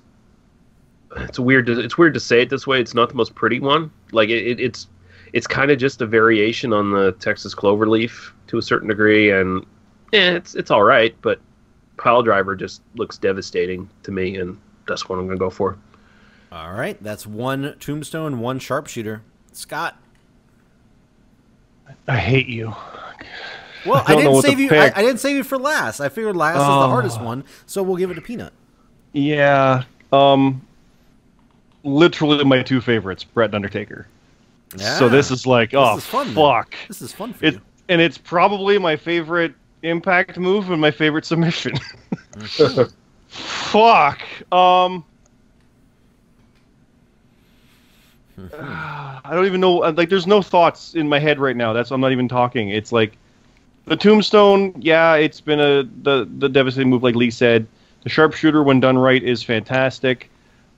I probably am gonna have to go with Tombstone just because even when it's done wrong, like Kane, often doing it in a shitty, weird way when he bounces off his knees and it looks stupid, it's still better than when, like, The Rock does the Sharpshooter.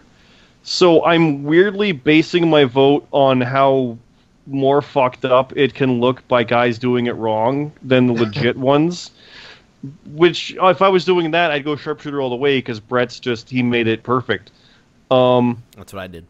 But then again, so did Taker's Fuck! Not always. I'm just saying. Not trying to sway your vote. Just saying. No, I know. But he did it often enough that I don't remember the bad ones. That's true. As much, I will give you that. He did it so goddamn often. It's like, whatever. I mean, Jake the Snake is a famous one on the outside. He's got a foot of clearance on his head. Mm-hmm. Whatever. That's fine. Whatever. It's fine. So I didn't mind stuff like that so much. It's okay. And I mean, Aiden English got murderized at the Rumble, but he's fine. It's okay. So I mean, whatever. Fuck. Peanut's probably loving the fact I'm taking forever because I don't know. This is the worst thing ever, Bomber. I hate you. And yet this is amazing because I'm like, I was hoping for this in the final. Totally random. No, I'm not going random. Oh no, how it turned out? Yeah. No, I'm not picking random. Fuck that.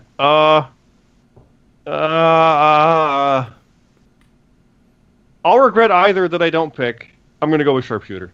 All right, that's two for the Sharpshooter. I regret not saying Tombstone, but I regret there's no. I can't win. There's no happy for me. I already know what Peanut's gonna pick, but we're gonna go to Peanut right here, right now. What do you got?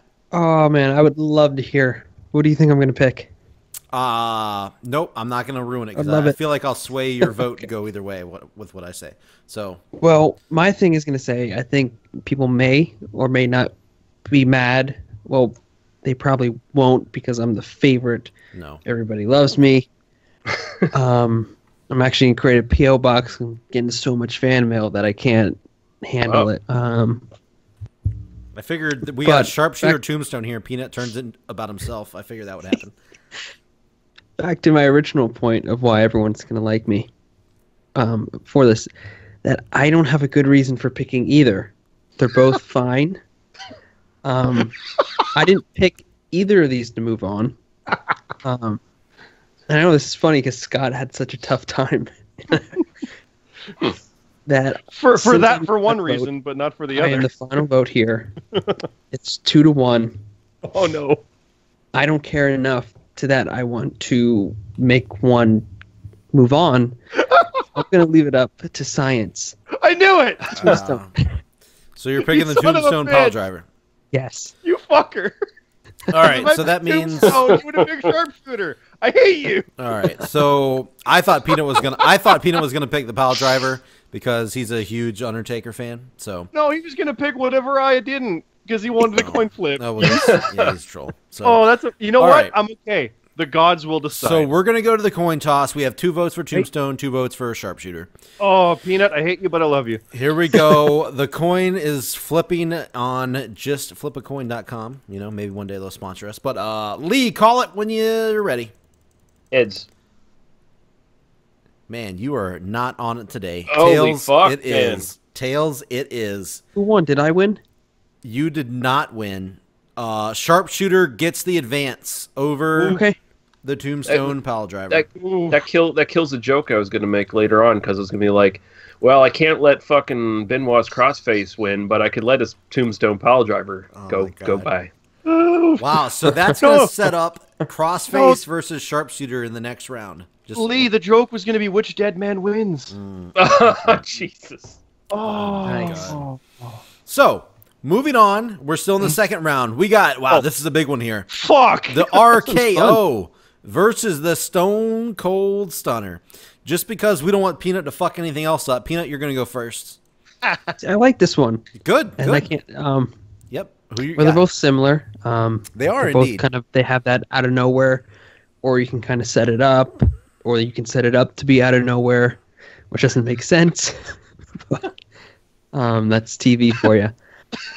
But RKO is, I think, like if we're looking for like reality, I guess might come across as like, well, the impact of it at least looks like, oh, that's gonna hurt your whole body. It's gonna hurt your face. It's gonna hurt your nose. Where the stunner can, you're just grabbing someone and then they're like, what's really gonna happen is they're gonna kind of like land or just land on the feet and be like, dude, what are you doing? Get up. But in terms of professional wrestling, as I said before, I love the stunner. I love the overselling. I love the people who can't sell it.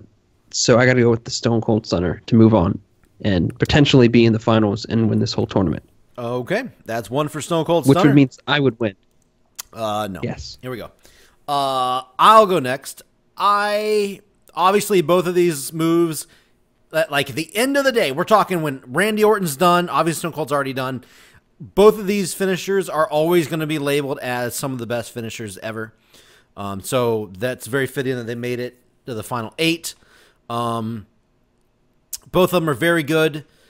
I personally throw Randy Orton out the window as far as the rest. He likes to do rest holds. He likes to do this and that. You get bored during his stuff, yes. But his finisher, I'm sorry, I am picking the RKO over the Stone Cold Stunner here because the RKO, like I said, throw everything else out the window as far as he's boring now. He doesn't care. He's slow, blah, blah. When he hits that RKO, you still feel something. You still like, wow, that was good or that was great most of the time. Like, for example, I don't think I've ever seen any finisher as cool as when him and Seth Rollins did the RKO at WrestleMania. He went up for the curb stomp and then came down and brought him in the RKO. Fucking amazing. We want to throw Evan Bourne out there earlier. He went for the shooting star press and brought him down with an RKO out of shooting star press. Like, RKO is so versatile and it's so fun and it does look devastating. It does look good. It is realistic. The Stone Cold Stunner, yes, very classic, but it is also one-dimensional. You wouldn't see all this other stuff with Stone Cold hitting it. It's a kick to the gut and then a fucking stunner. I mean, yes, good, classic, whatever. RKO to me, just me personally, way too more versatile over the stunner for a move that's very similar. One's a sit-out, one's a, like, I guess, layout. I'm going to go with the RKO for my personal pick here. I heard Lee coughing back there. I don't know if that was he wasn't. Oh, sorry, Scott. No, that was me. I moved the mic. Whoever it was, they were laughing at me. So we're gonna go with. No, I'm kidding. That was a legit cough. I know. We'll go with Lee here. So we'll save your pick for last, Scott. Great. Yep. Stone Cold Stunner. God, I got no real reason other than I already knew. I like Austin better than Orton and DDP. So there we go. Oh, that's right. I didn't even take into consideration DDP's. Yeah. Wow. Yeah. To me, I know my turn's already over, but sorry. RKO is way better. But anyway, 2 for Stone Cold, 1 for RKO. Scott, what you got here? Well, this is, I'm sure people are like, it's kind of the same. Well, we said that going into it, but the Stunner's also, what, an ace crusher, if I'm correct? Yep. Yeah, that's kind of what it was. Johnny Ace, Laurinaitis, right? Okay, yeah. If I'm remembering that right. So yeah, I talked about the Stunner before, and I still voted for it. I think so. It is what it is. I just think the RKO is more fun. And Dallas had more fun. It was just a more fun move, and I guess that's kind of from the out of nowhere aspect, where it was like, just suddenly boom, there it is. It's hit. In a weird way, it's easily countered, which made it more fun because you'd see people throwing him off or stuff like that, and there was almost anticipation for that within the move, like if someone else could go against it. I don't know. No, Austin's version was kind of like, how is that finishing him? He's just holding your head there and landing. It's jaw-jacking you. That doesn't... I don't know. It always seemed like a weak finisher, but it was a very quick impact one, kind of like Sweet Chin Music and all that, where it was just simply a boom, I win. The RKO, like when he flies in out of nowhere, I mean, yes, the puns, okay, fine. But I liked it. It's more fun. I'm going with that. And yeah, that means a coin toss. Oh, man. Did not anticipate that right here. All right, back-to-back coin tosses here. And we literally just saw the Tombstone go out, which I'm sure a lot of people are upset about. We could see the Stunner go out, which I'm sure a lot of people are upset about. Dude, yeah, but then I would lose. Yes, you would be devastated and big loss on your name. He just leaves the call after this. It's like, oh, fuck it. Okay, so 2 votes for RKO, 2 votes for the Stone Cold Stunner. Lee, I'm clicking the button. Tell me when you're ready to stop. Heads. Wow. Tails. No joke. Jesus Christ. I swear to God. 0 for 4. 0 for 4 in coin tosses. Oh, wow. That means the RKO. I thought for sure, I was like, the stats, it's definitely going to be in your favor this time. Wow. This tournament seemed like Tombstone versus Stunner for the final, and yet they're both out. Wow. Yeah, I know a lot of people are mad about the Stone Cold Stunner going out, but man, you know, it happens. It happens. Again, I have no problem. Like the Tombstone, if it won, cool. If the Stunner won, cool. Like at least these coin flips, I'm like, I'm fine with either. I'll take in these. I'll take all hate mail on Twitter at Jabba Radio. So just we're gonna get it in Discord the moment it's posted. You realize that? So yeah. Hey, the coin has spoken. Lee should have called it better. That's all. You should have called it. I'm gonna remember that. I'm gonna remember that. All right. Hopefully, no more coin tosses, guys. Here we go. All right. The last match of the second round: the Pedigree versus the elbow drop from the top rope. That is the elbow drop from the top rope. I'll go first. As I said earlier, I unfortunately I picked the Canadian Destroyer over top rope elbow drop, which a lot of people probably were not happy about. But I felt the elbow drop is a good move. I never once said it wasn't a good finisher. I just thought it wasn't as devastating as the Canadian Destroyer looked. But then again, the Pedigree this is probably just the bias coming out in me, but I love Triple H. He's probably going to go down as my all-time favorite wrestler. And the Pedigree is just such a good finishing move. It has put away so many people. It looks good. Sometimes, yeah, he releases it, but I still think it looked... I never once saw a Pedigree where I was like, that kind of looked like shitty. I mean, some of them, yes, but not that I can recall. I can't recall one bad, like, looking Pedigree. The only time I can think of is when guys stay on their knees, but again, it still looks like he's driving their head down to the mat. The elbow drop, Macho Man perfected it. I think we've pretty much determined the only 2 people that really used it as a finisher mainstream-wise was Kairi Sane and Macho Man. But, man, it's tough, but I'm going to go Pedigree. I am going to go Pedigree. It may be the bias coming out in me, and me loving Triple H, me loving the actual finisher. But that finisher is one of the big reasons why I do like Triple H, actually. I know that may sound weird, but that finisher is a big factor in me having Triple H as one of my favorite wrestlers. So that says a lot as far as the finisher goes in my mind. So there you go. 1 for Pedigree. Scott, what you got? This one's easy for me, actually. The Pedigree, like I said, has some issues that I don't like about it. Like I said, even I could show you some, like when he was doing the Michaels ones, he literally would jump up and then just release, and the guy is just falling from, like, knee height. That's not a finisher. If he holds him, yeah, it is. There's impact, like a pile driver. Can you imagine if he did a pile driver and just let go of him? It just kind of falls on his head. There's no downward impact force. He just kind of falls. That's why I don't like that version of it. So that's yeah. But the elbow drop is, oh yeah, I can't do it as good as Lee, but it's awesome. It's great. It's an easy pick for me. The Pedigree, like you said, put more over, but you can argue that gets into a Hogan type thing where he's running roughshod and no one else gets a chance. And as history is what it is, fine.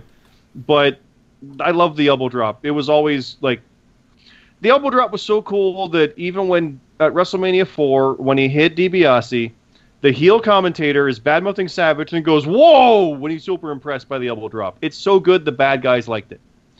To go old school. Okay. I love the elbow drop. I'm going with that. All right, that's one pedigree, one elbow drop. Peanut, what you got?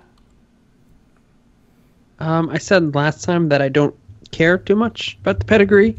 Yes, you did. Though I'm a big Triple H fan. As a finisher, I just never really enjoyed the pedigree. And I get maybe why he doesn't keep the arms hooked, maybe to protect the other person. Yeah, it's a little more safe. But yeah, it doesn't look good when he does like that, unfortunately.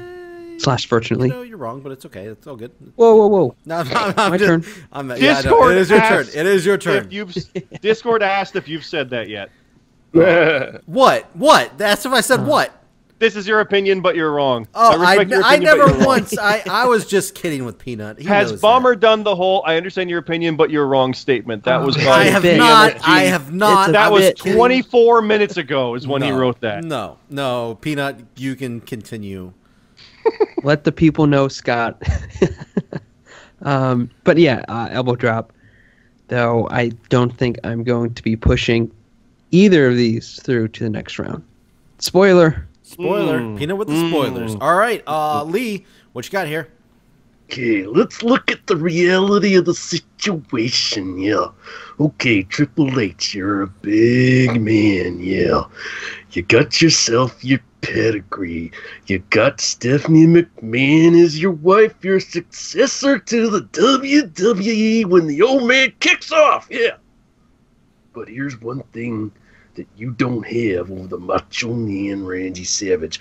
I fucked Stephanie first, yeah. So I'm gonna take the elbow drop on to the finals, yeah. Oh my God. Oh, I should have seen that coming. Oh no. Oh no. I was hoping. I was like, I hope he Guess what? I hope he talks about that too, yeah. Yeah. Oh my God. You saw it coming. You saw the rape coming. The underage sex. Consensual, yeah. Sorry, the alleged rape. Yes, Peanut saw the alleged rape coming. All right. Oh God. So I that's didn't see it. yeah. He didn't technically see it. Hoping All right. he'd So that's include it in the bit. 3 for Elizabeth was in the same room watching, yeah. 3 for 1. The elbow drop from the top rope will advance over the pedigree. We have our final 4. Ladies and gentlemen, the crossface, the sharpshooter, the RKO, the elbow drop off the top rope. We're talking the best in the business, the greatest finisher of all time. Let's get going here. Crossface versus the sharpshooter. Peanut, go for it. I didn't vote for any of these. Nope, you haven't voted for any of these fucking 4. So, yes, I did. did you voted for elbow drop? Round 1, elbow drop. Okay. Yep. There you go. So I guess okay. I did. Anyway, keep going. What you got? I actually don't remember. I got cut out during elbow drop. So, crossface, sharpshooter, 2 submission moves. To make someone tap out, they have to hit the mat 3 times or hit a body part 3 times. Is that real? Or I never realized. Is that real? No. No. I God, think it is. I always believed it was with that. 3. No. God damn wow. it, Peanut. No. You got me. I was about to say, I'd never heard that before, but the way you said it. the arm drops 3 times, remember? Yeah. The way you said it, you had to tap. Yeah, but they don't do that anymore. They do, but keep going. Not the 3, it's the 1, and then it's they keep call it like an MMA fight. Keep going. Keep going. I'm stalling. I got to think about this. Just keep going. All right, sharpshooter, crossface. That's the moves. Yep. Crossface. Yeah, that are the moves. Wait, is that your pick? You just said crossface. That's my pick. You just said Yeah, crossface. I mean, all right. I don't really. Okay, I mean, I'm fine with. They're both awesome moves. I have a feeling you don't like so either one of these moves. That's my guess. But I didn't personally vote for them, so I don't have an You're not. I'm not attached. You know, you're not trying to win here, right? You're just, like literally just picking what you think is the better move of the two. No, but I'm saying like since I didn't vote for any of these since the first round, that means I'm not a big fan of them. Okay. So them being into the finals, I'm not passionate about my pick here. Having said that, but having said that, the crossface is going to the finals. Thank you. Yeah, it's 1 for crossface. Scott, go for it.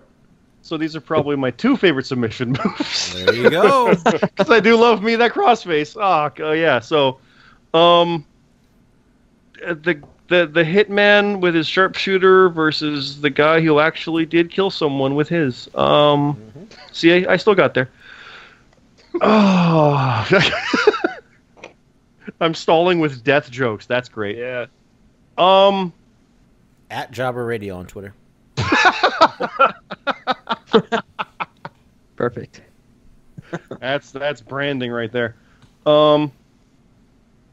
It's weird because I'm almost like Crossface. Yeah, but there's more.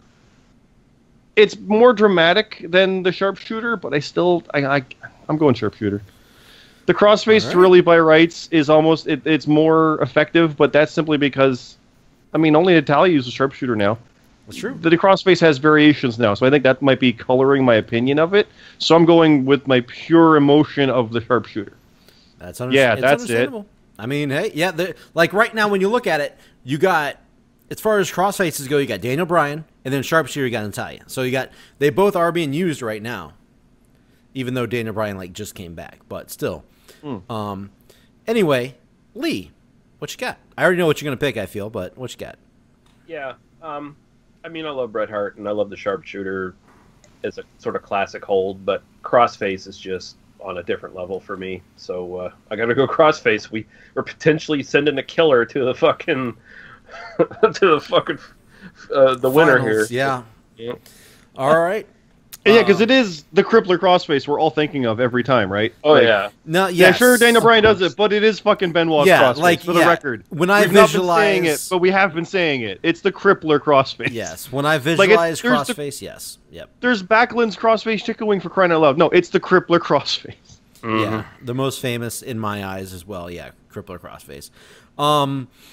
Yeah, so I'm going to go pick now, and I see... So on the left, I'm holding my left hand out. I see Chris Benoit locking in the Crossface, and I hold my right hand out, and I see Bret Hart locking in the Sharpshooter. Which one of these are more devastating? We're talking about the two best at the finisher.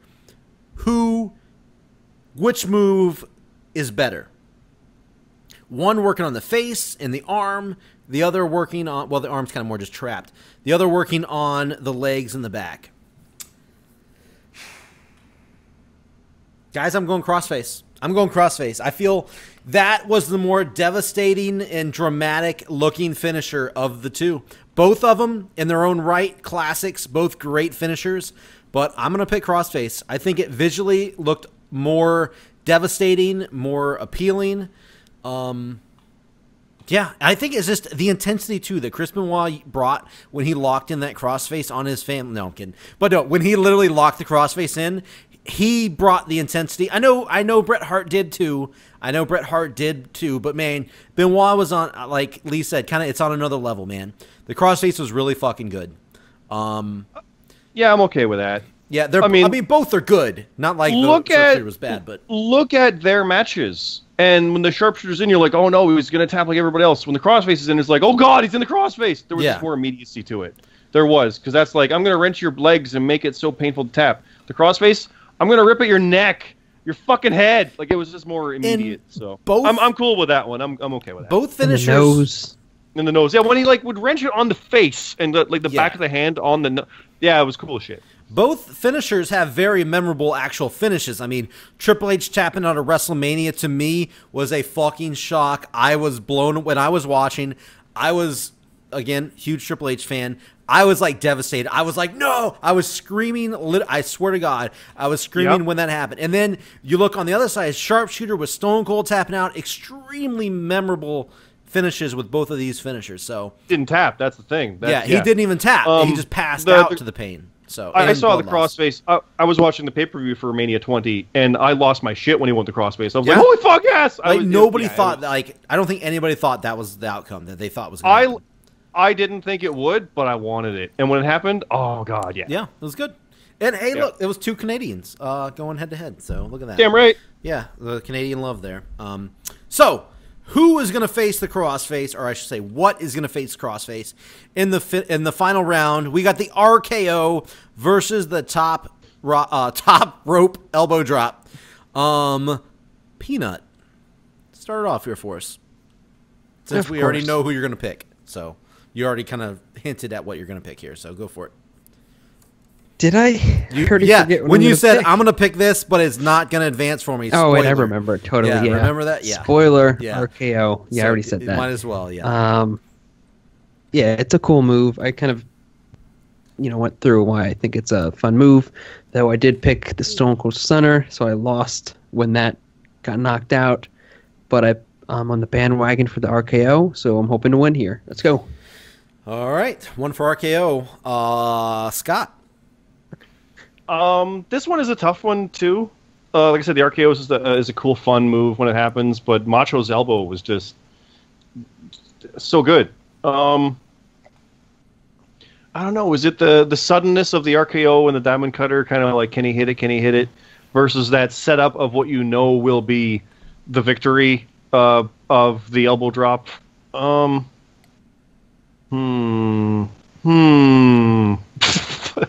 I just saw Peanut's Discord thing. Oh, is he typing in just goddamn? Yeah, he's like, spoiler, I'm winning. Oh my god. Again, I'm thinking like RKO because it's just more predominantly known now because Macho Man died, so obviously it's not as prolific now. You get Kairi Sane though. Keep it right. Yeah, Kairi Sane's elbow is goddamn amazing. It is. It is great. It is fantastic. Like she literally comes down and her legs are trailing like a cartoon character. Yeah. She's like boom. Yeah, her legs are over her head when she comes. It's so good. Like she flips at the top of her arc. It's so great. I'm still stalling a little bit. I think I'm going to go with the elbow because of Macho Man and Kairi's version of it. The RKO is good, but that's just kind of been my one that wins out over the other one because I didn't like it as much. I like both of these. I think I like the elbow more. I'm gonna go with elbow. Alrighty, that's one for elbow, one for RKO. I guess I'll go next. As good as the elbow drop is, as good as the Macho Man was, as good as Kairi Sane is with the elbow drop, again, still, I'm riding the RKO all the way. RKO, fantastic, out of nowhere. Yes, it is kind of overdone as far as when the move is so good that it kind of got picked up by people that don't even watch wrestling with the memes and the little, like the YouTube clips and like the little just GIFs. That's, I think, a testament to how good that finisher is on. It just looks good. It looks fun. It's a fun, good-looking move that can be done out of nowhere. It looks devastating. And to me, it's slightly more, I don't know, I shouldn't say legitimate, but it is a little more devastating than the elbow drop to me. And I have more fun with the RKO than I do the elbow. And I'm going to pick the RKO over the elbow drop. That's going to be 2 points for the RKO, 1 point for the elbow drop. Lee. And what? And you know where this is going. Lee, go for it. Let's all have fun. Not a wrestling match no more. No. Let's all go in the ring and dance like a bunch of little girls. Yeah. Have some fun. Listen up. Randy Orton, Blandy Borton. Yeah, he doesn't do anything to set up his move. He's got no charisma. He's a piece of crap. Yeah. DDP, I made his career, in the WCW. If I didn't put him over, his move would be long forgotten, yeah. So the Macho Man is going to drop the elbow, and we're going to another goddamn tiebreaker, yeah. Oh, I love these. No, the suspense. I do not love these. Fucking Matt Zion. No, Matt Zion's fault for not showing up for this goddamn thing. You know who wins? Randy. Here we go. You shut your mouth. Yeah. They're both Randy.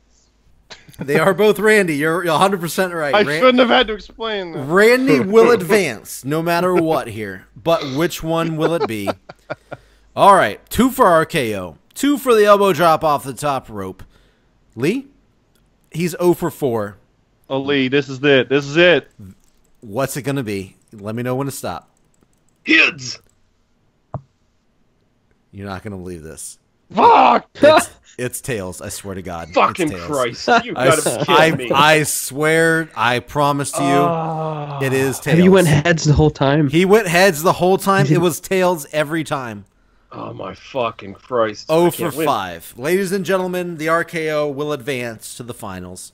Randy has. I remember that one show he went Yes. 5 for 5. Randy coin won. toss. So. Wow. And I mean, goddamn, Randy Savage was going to dedicate his win to fucking Nancy and Daniel. Oh, He's gonna... so you had a storyline planned out? Oh I my did. I was This building guy. a storyline to this whole thing. Oh my god. Anyway, here we go. We are in the finals. Who knows? Is this the finals that you pictured? Probably not, but that's Probably not at all. That's where we're at. If you've listened to the best in the business before, you'll realize we usually somehow do not come to the most popular votes because No. I say it's more of a median. I like it. I love how I it ends think up. it's more Every of a time. median. It's more of a median pick. Like it's the moves Yeah, we always that are good, but like we people always it's get not here, the then we're like, favorites. We're like, how'd this happen? Yeah. But here we go. Either way, the Crossface versus the RKO. What was the best finisher in the business? All right, that sounded weird. according to saying those two Jobber things. Radio. Yes, according to Jobber Radio. Please don't get mad at us and unfollow us from everything. Here we go. As I always do, who wants to start it off? I'll go. Okay, there we go. I was about to say, is anybody? Okay, Lee, start it off here. Okay, I'm going to be the guy. Crossface.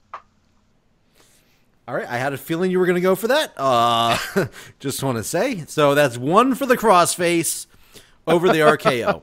This is sort of a hate vote, by the way. It's just like a fuck you vote. All right, I'll go next because... Wait.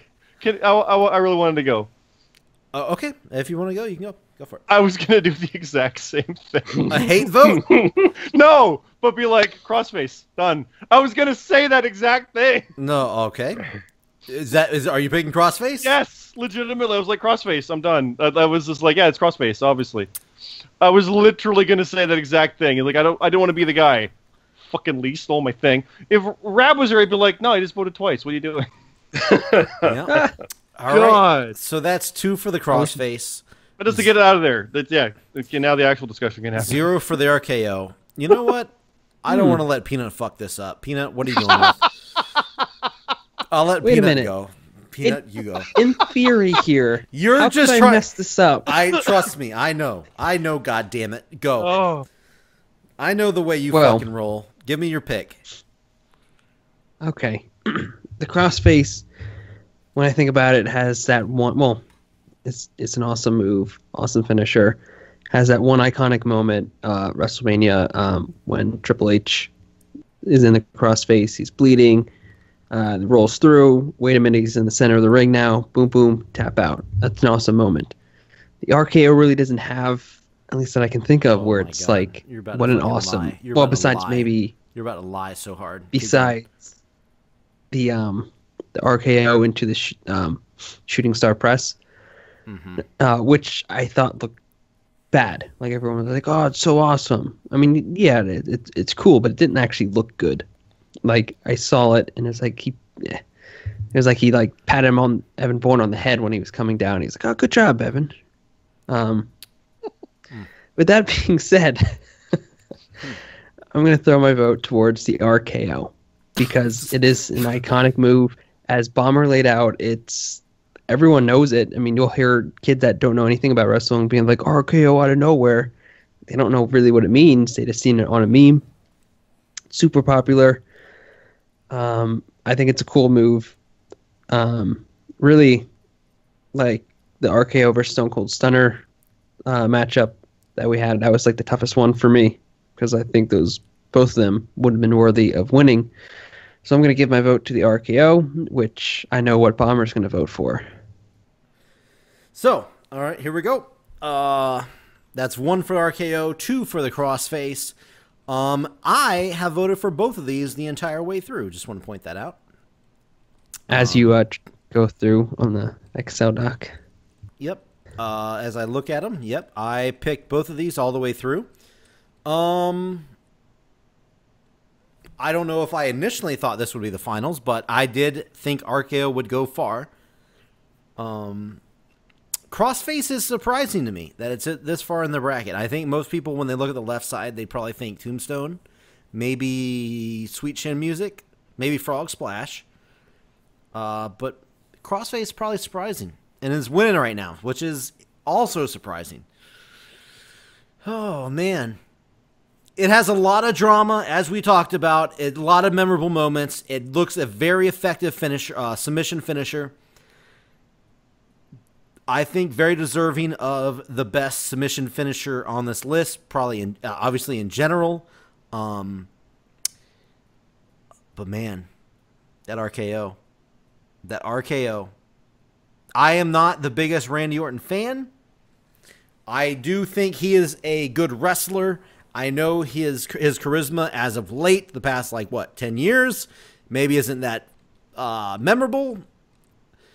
He's a little slow, he's a little slow, a little boring as far, in ring work that is to most. But I still say the RKO is still a fantastic finisher.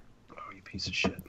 I don't think I know you don't like Randy Orton, but I still think you are overlooking the impact of that move. That is shaded by your hate for Randy Orton. I think Randy Orton is fucking. Your hate for Randy Orton is preventing you from seeing how good the RKO is. Can you just say DDP, because at least that's at least his version. You know what? Yes, and I keep talking about the RKO. I don't even think about how great DDP because it's written was out as RKO. So. Yeah, it is on our spreadsheet. Yes, it's RKO. Yeah. So at least DDP's version is a legit wrestling hold. It's like he actually has to work for it. Okay, so yes, all this is just counting Randy Orton. Throw in DDP, and it's an overwhelmingly vote for the RKO / Diamond Cutter for me over the Crossface.